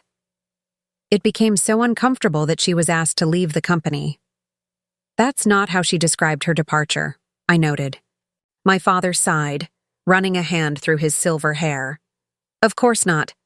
Look, I'm not proud of how Patricia and I handled the company transition. You know that. But whatever Eleanor may have told you about other activities, criminal connections, money laundering, it's pure fabrication." I hadn't mentioned those specific allegations. His knowledge of them confirmed at least part of Eleanor's story. "Why would she fabricate such detailed claims?" I asked. "Grief, anger, possibly mental instability." He leaned forward, his expression earnest. "Emma, we've worked so hard these past years to rebuild trust, to make amends for our past mistakes. Please don't let the delusions of a bitter old woman destroy that progress." I studied him. This man who had been at once my father and a stranger for much of my life, who had stolen from his own father, possibly contributed to his death, yet who had also shown genuine remorse and made efforts toward redemption. Could I trust anything he said? "I need time to think," I said finally. Today was supposed to be about celebrating Grandpa's legacy through the scholarship, not revisiting old wounds. He nodded, clearly relieved that I wasn't immediately confronting him with whatever evidence Eleanor had provided. Of course, the scholarship launch was impressive, by the way, very much in keeping with Harold's values. After he left, I retrieved the hard drive and stared at it, weighing my options. The truth had already cost our family so much. Relationships fractured, trust broken, comfortable illusions shattered. Did I really want to uncover potentially even more damaging secrets? But then I remembered Grandma Rose's words in her letter. The truth isn't always kind, but it is always necessary. And Grandpa Harold's belief that I would honor his legacy of integrity. I plugged in the hard drive and began to read. The documents on Eleanor's hard drive painted a damning picture. Meticulously organized spreadsheets tracked millions diverted from Parker Developments into shell companies. Investigator reports documented meetings between my father and known associates of organized crime families. Email exchanges, preserved. Through Eleanor's foresight in backing up the company servers, revealed my father's knowledge of exactly where the money was coming from and going to. Most disturbing was a series of photographs showing my father meeting with a man identified as Victor Esposito, a notorious figure in East Coast organized crime during the early 1990s. In one image, they were shaking hands outside an upscale restaurant. In another, exchanging what appeared to be documents in a parking garage. It was nearly midnight when I finished reviewing everything. My head throbbed with the implications. This wasn't just embezzlement or forging a will. This was serious criminal activity with connections to violent organizations. If Grandpa Harold had threatened to expose this, it provided a much stronger motive for my father and aunt to silence him than mere company control. I called Wellington despite the late hour. "I need your advice," I said when he answered, sounding surprisingly alert. "Professionally and personally." "I'm listening." I explained Eleanor's visit and the contents of the hard drive, trying to stick to facts rather than emotions. "This complicates matters," he said when I finished, with characteristic understatement. "The statute of limitations has indeed expired on most financial crimes from 30 years ago. But for certain activities related to organized crime, particularly if they continued beyond the initial period." "Do you think they did? Continue, I mean?" Wellington paused. "It would be unusual for someone to completely sever such connections, especially if they proved profitable. Those relationships tend to be persistent. Are you saying my father might still be involved with these people?" "I'm saying it's a possibility we should consider, particularly given the timing of Eleanor's appearance and your father's immediate concern about what she might have shared with you." I rubbed my temples, trying to think clearly through the fatigue and shock. What should I do? Go to the authorities? Confront him directly? "Neither, at least not immediately," Wellington advised. "We need more current information before taking any action that could have serious repercussions. For your father, yes, but also potentially for you and the Foundation. Let me make some discreet inquiries through channels I trust." After hanging up, I sat in the darkened office, Grandma Rose's presence almost palpable in the familiar surroundings. What would she have done with this information? Had she known? Or suspected this darker dimension to her children's betrayal? The next morning, I called in sick to the Foundation for the first time since its inception. I needed space to think, away from the possibility of encountering my father or fielding questions from staff. Instead, I drove to Hemlock Lake, to the vacation cottage that had been part of Grandma Rose's inheritance. The small cedar cabin sat on a wooded lot overlooking the water, rustic but comfortable. I'd kept it largely as Grandma had left it, a retreat from the increasingly complex demands of the Foundation. Here, surrounded by nature and memories of simpler times, I hoped to find clarity. I was building a fire in the stone hearth when my phone rang. Zoe. "Are you okay?" she asked immediately. "Keisha said you called in sick, and you're never sick." "I'm fine," I assured her. "Just needed some time to think. A lot happened yesterday." "The scholarship launch went beautifully," she said. "But something else is bothering you. I can hear it in your voice." I hesitated. Zoe deserved to know about Eleanor's revelations. They concerned her father as much as mine. But I'd promised Wellington to wait until we had more information before taking any action. "It's complicated," I said finally. "I learned some new information about Dad and Aunt Patricia, about their activities before Grandpa died. Potentially, serious criminal connections." The silence on the other end stretched for several seconds. How serious? "Money laundering for organized crime serious." Zoe exhaled slowly. "That doesn't actually surprise me as much as it should." "What do you mean?" "Last year, when we were reorganizing the Foundation's investment portfolio, I noticed some unusual patterns in Dad's personal finances. Accounts that didn't quite make sense, businesses that seemed to exist primarily on paper. When I asked him about it, he became uncharacteristically defensive. This was news to me. You never mentioned this. Because I didn't have anything. Concrete, just suspicions. And things have been going so well with the foundation, with our families. I didn't want to disrupt that without solid evidence. Well, now we might have that evidence, I said. Wellington is looking into whether these connections might still be active. If they are, that could explain some things, Zoe said slowly. Dad's insistence on maintaining control of certain investment properties even after stepping down from active management. His unexplained trips to Miami and Providence every few months. We talked for nearly an hour, comparing observations and concerns. By the time we hung up, I felt marginally better. Less alone with this burden of knowledge, at least. As afternoon faded into evening, I walked along the lakeshore, watching the setting sun paint the water in shades of gold and crimson. The beauty contrasted sharply with the ugliness of what I'd learned, yet somehow the natural splendor helped restore my perspective. My phone rang again, Wellington this time. I have some preliminary information, he said without preamble. My contacts confirm that Victor Esposito's organization has maintained business interests in several properties developed by both your father and aunt over the past 20 years. The relationships appear to be ongoing, though more sophisticated than in the early days. My stomach clenched, so they never stopped. It appears not. There's more. Recent financial transfers suggest your father may be preparing for something significant.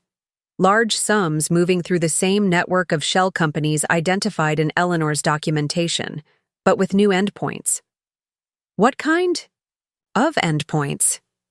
Primarily overseas accounts in countries with strong banking privacy laws.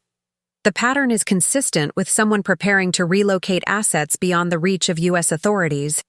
The implication was clear. You think he knows something's coming, that he's preparing to run. It's a possibility we should consider, Wellington confirmed, especially in light of Eleanor Blackwood's reappearance and his immediate concern about what she might have shared with you. I thought about my father's demeanor the previous day, the anxiety poorly masked by his typical smooth manner, his specific denials of allegations I hadn't even mentioned. What should we do? I asked. I've scheduled a meeting tomorrow morning with a former colleague who now works with the Financial Crimes Division of the FBI, Wellington said. Someone I trust to be discreet. Before we take any irreversible steps, we need to understand exactly what we're dealing with.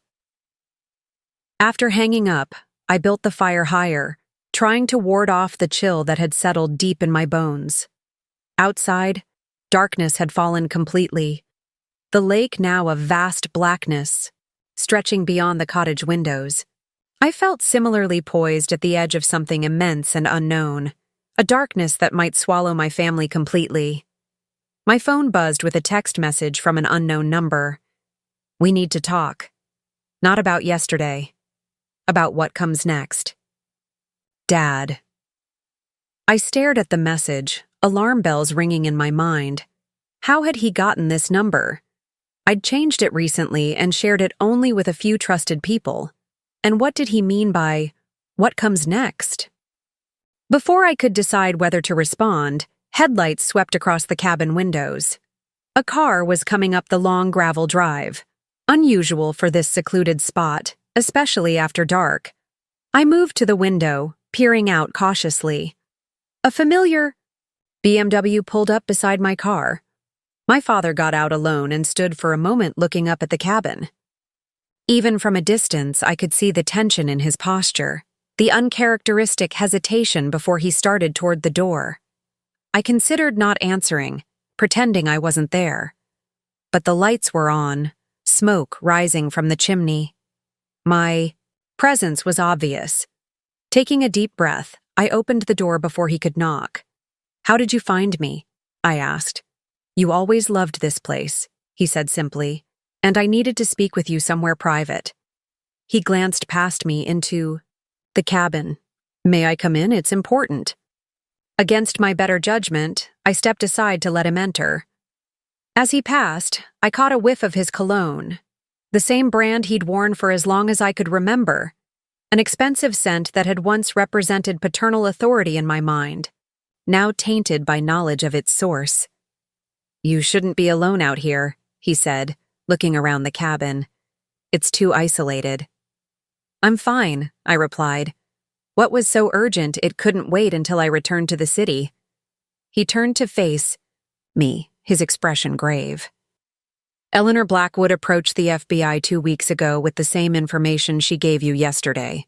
They've opened an investigation. It's only a matter of time before they come for me." The directness of his admission stunned me. "Are you confessing?"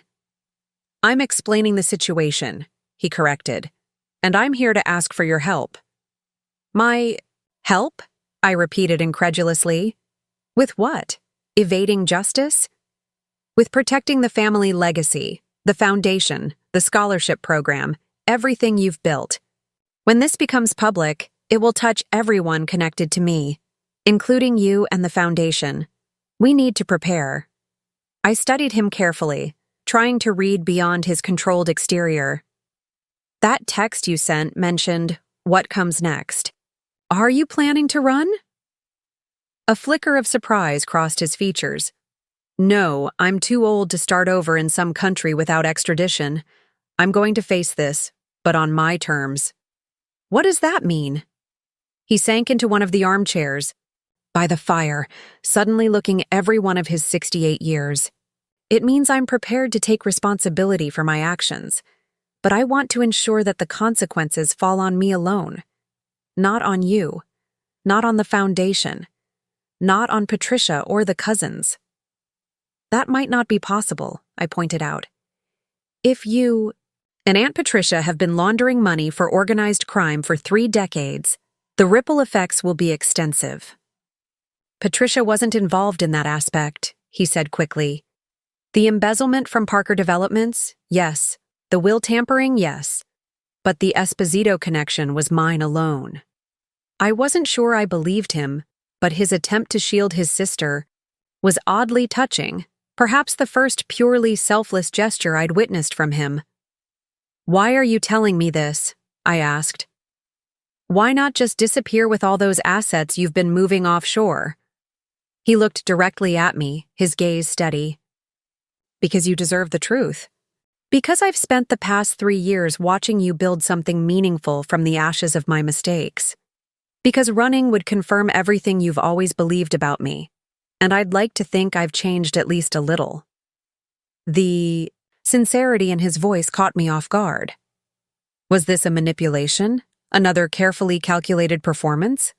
Or had my father, after a lifetime of deception, finally found the capacity for honesty in the face of inevitable consequences? "What exactly are you asking me to do?" I said finally. "Help me set things right as much as possible before the FBI makes their move. There are accounts, properties, investments that need to be disentangled from the tainted money, assets that could be preserved for restitution, for the foundation, for something positive." "That sounds like financial damage control, not taking responsibility," I observed. "It's both," he insisted. "I can't undo what I've done, but I can try to ensure that my mistakes don't destroy everything else, including your work." I paced the small cabin, mind racing. If what he said was true, if he genuinely wanted to mitigate the damage rather than escape it, perhaps there was a path forward that served justice while preserving what we'd built with the foundation. "I'll need to talk to Wellington," I said, after a long silence. "And I'm not agreeing to anything illegal or unethical. If we do this, it will be about transparency and proper restitution, not hiding assets or evading consequences." Relief washed across his features. "That's all I'm asking. A chance to face what's coming with dignity and to protect what matters." As we sat by the dying fire, beginning to outline the complicated process ahead, I thought about the long, twisted path that had led us here, from Grandma Rose's will to this moment of reckoning. The truth had indeed found its way home, just as she had predicted. Now we had to determine what to build from it. The federal agents arrived at 6:17 a.m. on a Thursday morning, 3 weeks after my conversation with my father at the lake cottage. Despite knowing it was coming, despite the careful preparations we'd made with Wellington and a team of specialized attorneys, the sight of dark SUVs and stern-faced agents approaching my father's home still sent a shock through my system. I watched from my car parked across the street, an agreed-upon distance that allowed me to be present without being directly involved in the arrest. My father had insisted I not be inside the house when they came. "No need for you to experience that," he'd said, in a rare moment of paternal protectiveness. He emerged from the front door before they reached it, hands visible, composed and dignified even in this moment of public humiliation. The lead agent said something I couldn't hear. My father nodded, turned to allow them to handcuff him, and was led to the waiting vehicle without resistance. As the SUVs pulled away, my phone buzzed with a text from Zoe. "They just took Dad too. Are you okay?" "As okay as possible," I replied. "Meet at Wellington's office at 9? The arrests made headlines by mid-morning. Prominent business leaders Robert Hartwell and Patricia Lowell, N.A. Parker, taken into custody on charges including racketeering, money laundering, tax evasion, and conspiracy. The media was already digging into their business histories, making connections to organized crime figures, speculating about the extent of the criminal enterprise. The Foundation's phone lines were jammed with calls from journalists, community partners, and concerned donors. I'd prepared our communications team with a carefully crafted statement, expressing shock at the allegations, emphasizing the Foundation's separate governance, and reaffirming our commitment to ethical operations and community service. At Wellington's office, Zoe, Dylan, and I gathered with the legal team to assess the situation. "The prosecution has a strong case," Wellington explained. "Eleanor Blackwood's evidence provided the breakthrough, but federal investigators had apparently been watching certain business connections for years without enough to move forward." "Will they try to seize Foundation assets?" Dylan asked, always focused on the practical implications. "They can't touch anything that came directly from Rose's estate," Wellington assured us. "Those assets were never tainted. The additional contributions your parents made to the Foundation over the past 3 years are more complicated, but we've already filed documentation showing they came from legitimate business sources." "What about the scholarship program?" Zoe asked. "The students are already anxious about whether their funding is secure." "The scholarship endowment is protected," I confirmed. "We made sure of that during the preparation phase." The preparation phase had been an intense 3 weeks of working with my father and a team of forensic accountants to identify, document, and segregate legitimate assets from those connected to criminal activities. We'd established clear paper trails showing which investments and properties were untainted, which required forfeiture, and which fell into gray areas requiring court determination. It wasn't about hiding anything, quite the opposite. It was about creating transparency where decades of deliberate obfuscation had existed. My father had been surprisingly forthcoming, revealing the complex web of financial maneuvers that had kept his criminal connections hidden for so long. "Your grandfather would have been impressed despite himself," he'd commented during one late-night documentation session. "Not with the criminality, obviously, but with the financial architecture. Some of the structures we created were genuinely innovative." "Is that supposed to make me feel better about any of this?" I'd asked. "No," he'd admitted. "Just an observation. Harold always appreciated creativity, even when he disapproved of its application." Now, as we strategized in Wellington's conference room, I found myself in the unexpected position of knowing more about my father's criminal activities than my cousins did about their own father's involvement. "There's something else you should know," I said, looking at Zoe and Dylan. "According to my father, Aunt Patricia wasn't involved in the organized crime connections. The embezzlement from Parker Developments and the will tampering, yes, but not the money laundering for the Esposito organization." Dylan frowned. He said that? That she wasn't involved? He was very specific about it, I confirmed. Said it was his operation alone. Zoe and Dylan exchanged a glance laden with meaning. That's not true, Zoe said finally. Mom was definitely involved. We found documentation in her home office last year. Account numbers, meeting notes, even photographs. With some of these people. We confronted her about it. This was news to me. You never mentioned this. Because she swore it was all Dad's doing, Dylan explained. Said he had forced her to participate, threatened her. We believed her, or wanted to believe her. They're protecting each other, Wellington observed. Your father claiming your aunt wasn't involved, your aunt blaming everything on your father. A final act of sibling loyalty, or perhaps a strategic defense posture. Or they're both trying to shield us from the full truth, Zoe suggested, her voice tinged with sadness. Still manipulating the narrative, even now. The reality was, probably some combination of all these motivations.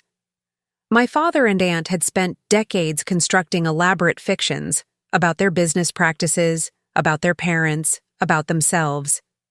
Old habits would not disappear overnight, even in the face of federal prosecution. The following weeks unfolded in a blur of legal proceedings, media scrutiny, and crisis management for the foundation.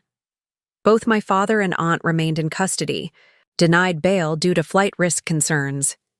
The prosecution's case expanded, as more evidence emerged from raids on various properties and business locations. Through it all, the foundation maintained its operations, even expanding some programs to demonstrate our commitment to the community. Public opinion gradually distinguished between the criminal activities of Robert Hartwell and Patricia Lowell, and the positive work of the Harold and Rose Parker Foundation. Our transparency about the situation, acknowledging the family connection while emphasizing our independent governance, helped preserve trust with stakeholders. 6 weeks after the arrests, I visited my father at the detention center for the first time. I'd resisted earlier, needing distance to process my complicated emotions about his actions and their consequences. But a message delivered through his attorney prompted me to finally make the trip. He had information about Grandpa Harold he wanted to share, something he'd never told anyone. The visiting room was stark and institutional, nothing like the luxurious environments my father had cultivated throughout his life. He looked older, somehow diminished in the standard-issue jumpsuit, though he'd made efforts to maintain his appearance as best he could under the circumstances. "Thank you for coming," he said, as I sat across from him at the small table. "I wasn't sure you would." "Neither was I admitted. "Your attorney said you had something to tell me about Grandpa." He nodded, glancing around at the other visitors and inmates before leaning forward slightly. "I've had a lot of time to reflect in here. About choices, consequences, patterns that repeat through generations. And? Did you know that Harold, your straight-arrow, ethical grandfather, began his career working for Victor Esposito's father?" I stared at him, certain I'd misheard. "What?" "It's true. Not in the organization's criminal activities," he clarified quickly. "Salvatore Esposito owned legitimate businesses too, construction companies, real estate firms. Harold worked as an accountant for one of them right out of college. It's how he learned the development business before starting Parker Developments." "How do you know this? Grandma never mentioned it." "Because he never told her," my father said. "I only discovered it by accident, going through some of his old papers after college. When I confronted him, he admitted it, said he'd left when he realized some of the money flowing through the companies wasn't legitimate. He was very clear about having no involvement in anything illegal." I processed this information, trying to fit it into what I knew about my grandfather. "Why are you telling me this now?" "Because I want you to understand that I didn't seek out these connections randomly. When I needed capital for certain ventures, I remembered the Esposito name from those papers. I told myself it was just business, that I could maintain separation between their activities and mine. He shook his head ruefully. I was wrong, obviously. Catastrophically wrong.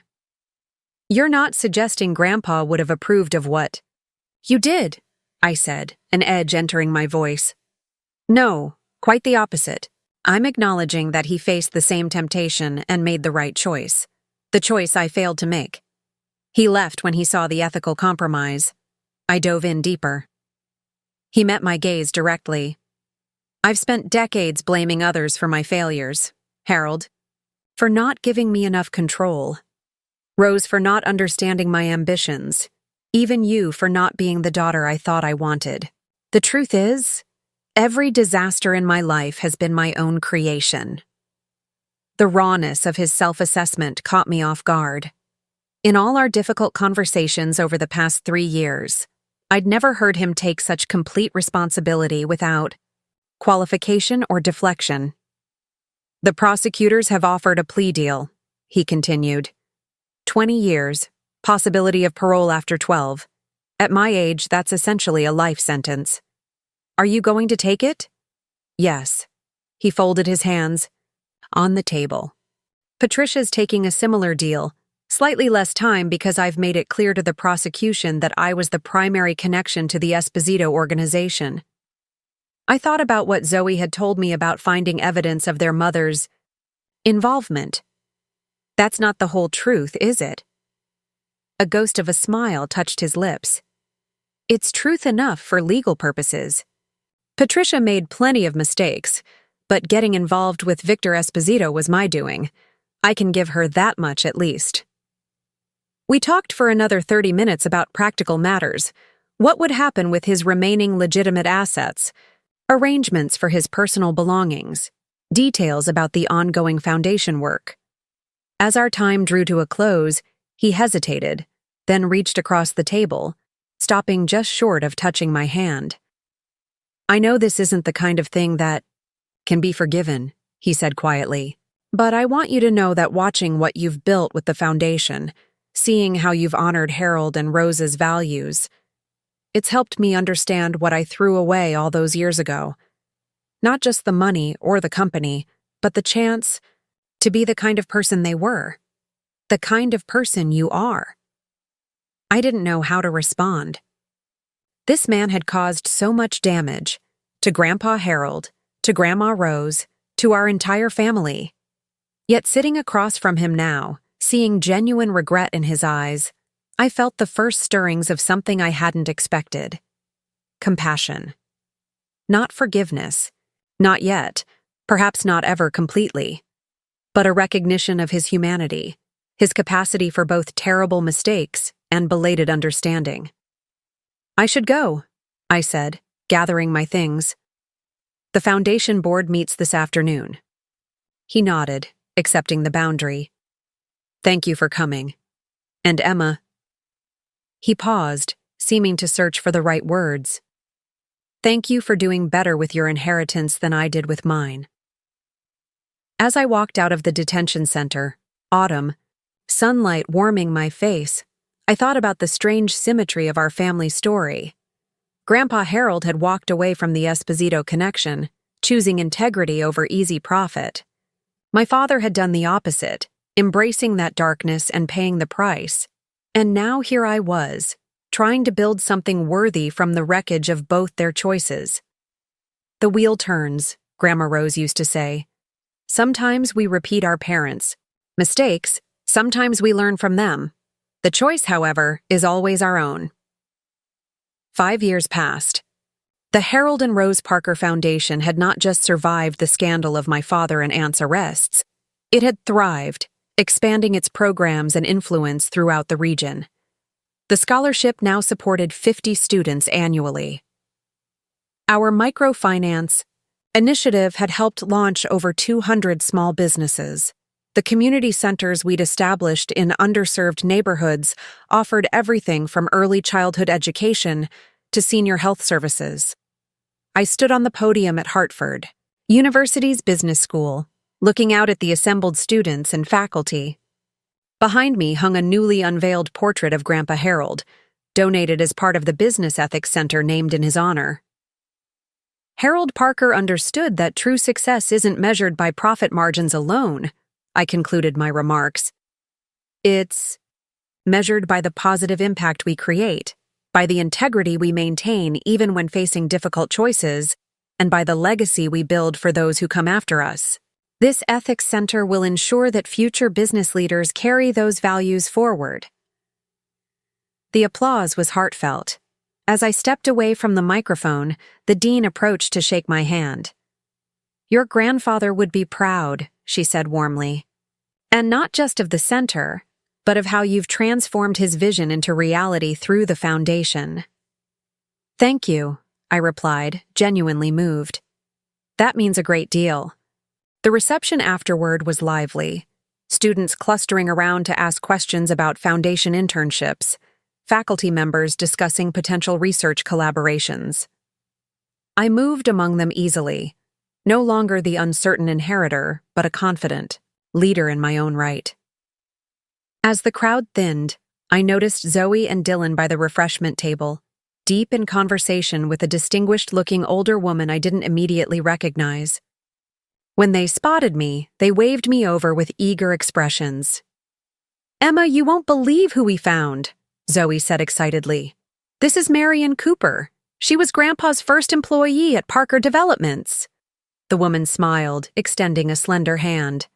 "Long before it was Parker Developments.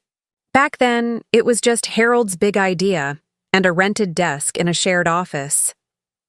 I shook her hand, delighted. "It's such an honor to meet you. I've heard so little about those early days." "That's why I came today," Marion explained. "When I read about the Ethics Center dedication in the alumni newsletter, I knew it was time to share some of those stories. Harold was a remarkable man, especially considering where he started." "You mean after leaving the Esposito Company?" I asked. She looked surprised.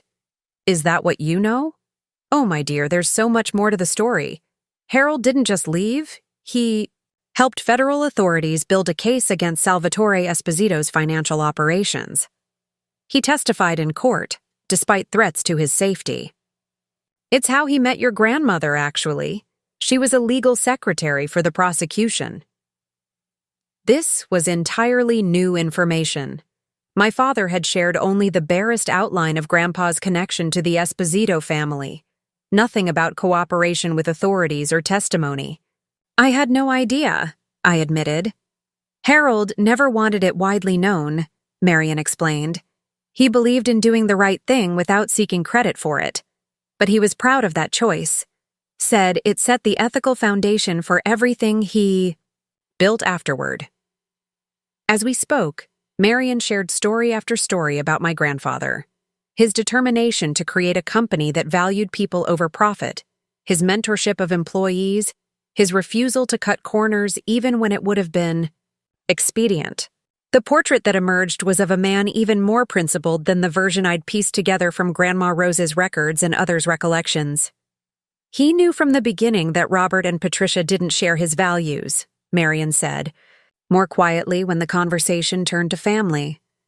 "It broke his heart, but he never gave up trying to show them a better way. And he had such hopes for you, even when you were small." "Me?" I was startled. "I was just a child when he died." "Children reveal themselves early," she said with a knowing smile. "Harold used to bring you to the office sometimes. He'd watch how you played, how you solved little problems, how you shared with others. That one has the right instincts," he'd tell me. "She understands fairness all the way down to her bones." Tears pricked my eyes unexpectedly. The idea that Grandpa had seen something worthwhile in me even then, had recognized some quality that connected us across the generations, felt like a gift I hadn't known to hope for. Later that evening, I drove to the state correctional facility where my father was serving his sentence. Our relationship had evolved into something cautiously positive over the years. Monthly visits, occasional phone calls, honest conversations about the past and present. Not the typical father-daughter bond, but something authentic that had grown from the ashes of deception. He looked markedly older now, his hair completely silver, lines etched deeply around his eyes. Prison-aged people faster than normal life. But he stood straighter these days, met my gaze more directly, as if unburdening himself of decades of secrets had literally lightened his physical presence. "The dedication went well?" he asked once we were seated in the visiting room. "Very well," I confirmed. "Full house, positive reception from the university community." "Good." Harold would have appreciated the focus on ethics education.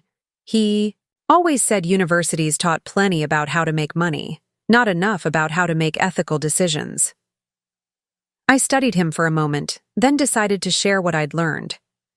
"I met someone today who knew Grandpa from the very beginning. Marion Cooper." Recognition flickered in his eyes. Marion. Yes, I remember her. Sharp woman, completely devoted to Harold and the company. She told me about his testimony against Salvatore Esposito, about how he helped federal authorities build their case.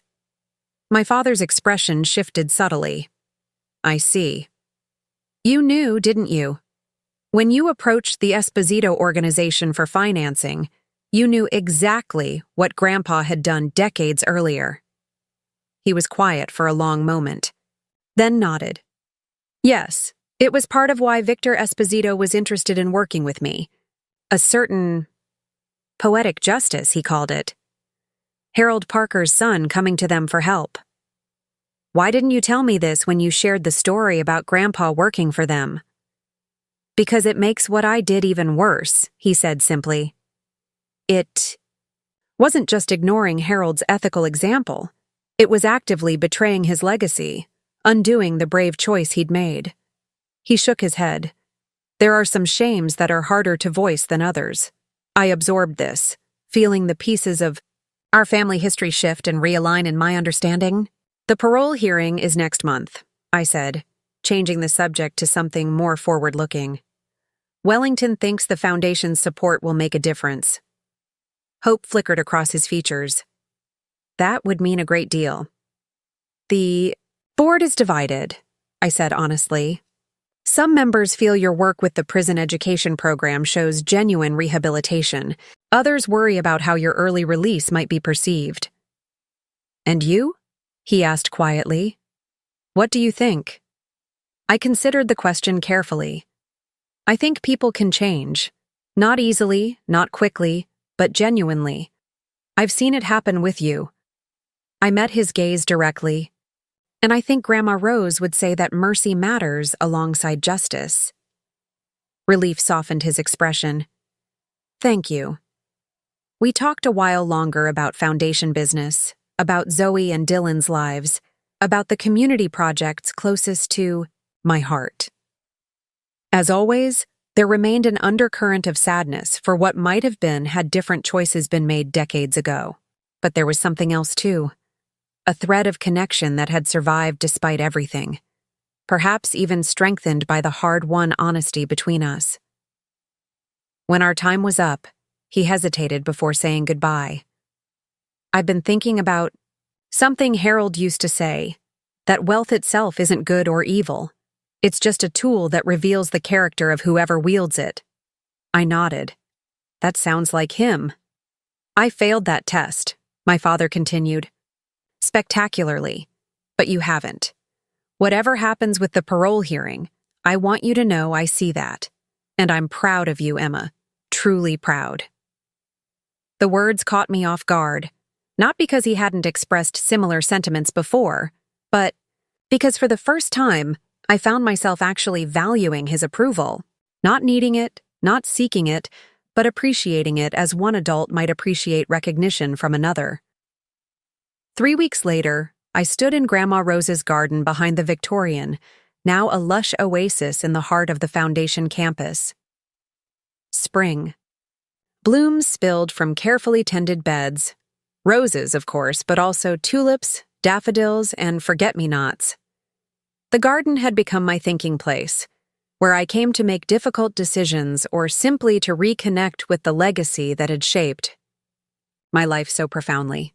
In my hand, I held the letter I'd written for my father's parole board, carefully worded, honest about both his crimes and his efforts toward redemption. Neither condemning nor excusing, but extending the possibility of a second chance. I'd worked on it for days, weighing justice against mercy, consequences against compassion. Beside me on the bench sat Grandpa's pocket watch, still keeping perfect time after all these years. I often brought it here, a tangible connection to the man whose moral compass had somehow found its way to me despite the intervening generations. "I've tried to get it right," I said softly, as if the watch or the flowers or the spring breeze might carry my words to my grandparents. "To balance what was broken with what can still be healed." As if in answer, a cardinal landed on the nearby birdbath, brilliant red against the clear water. Grandma Rose had loved cardinals, had called them messengers of hope when they appeared in her garden. I smiled at the coincidence, or synchronicity, or whatever it might be called when the universe seems momentarily to acknowledge our human struggles. The bird tilted its head, regarding me with bright eyes before taking wing again, disappearing over the Victorian's roof into the clear blue sky. I slipped the watch back into my pocket, feeling its gentle tick against my heart as I rose to submit my letter. Whatever came next, for my father, for the foundation, for our complicated family, the legacy Grandma Rose had entrusted to me remained secure. Not just the material inheritance that had started this journey, but the deeper bequest of values that had guided me through it. The truth had indeed found its way home. And from that truth, something unexpected had grown. Not perfect, not unmarked by past sorrows, but alive and authentic and pointing toward a future my grandparents might recognize as worthy of their hopes.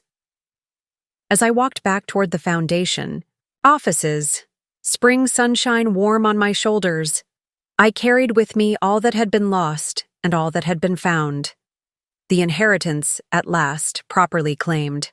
Up next, you've got 2 more standout stories right on your screen. If this one hit the mark, you won't want to pass these up. Just click and check them out.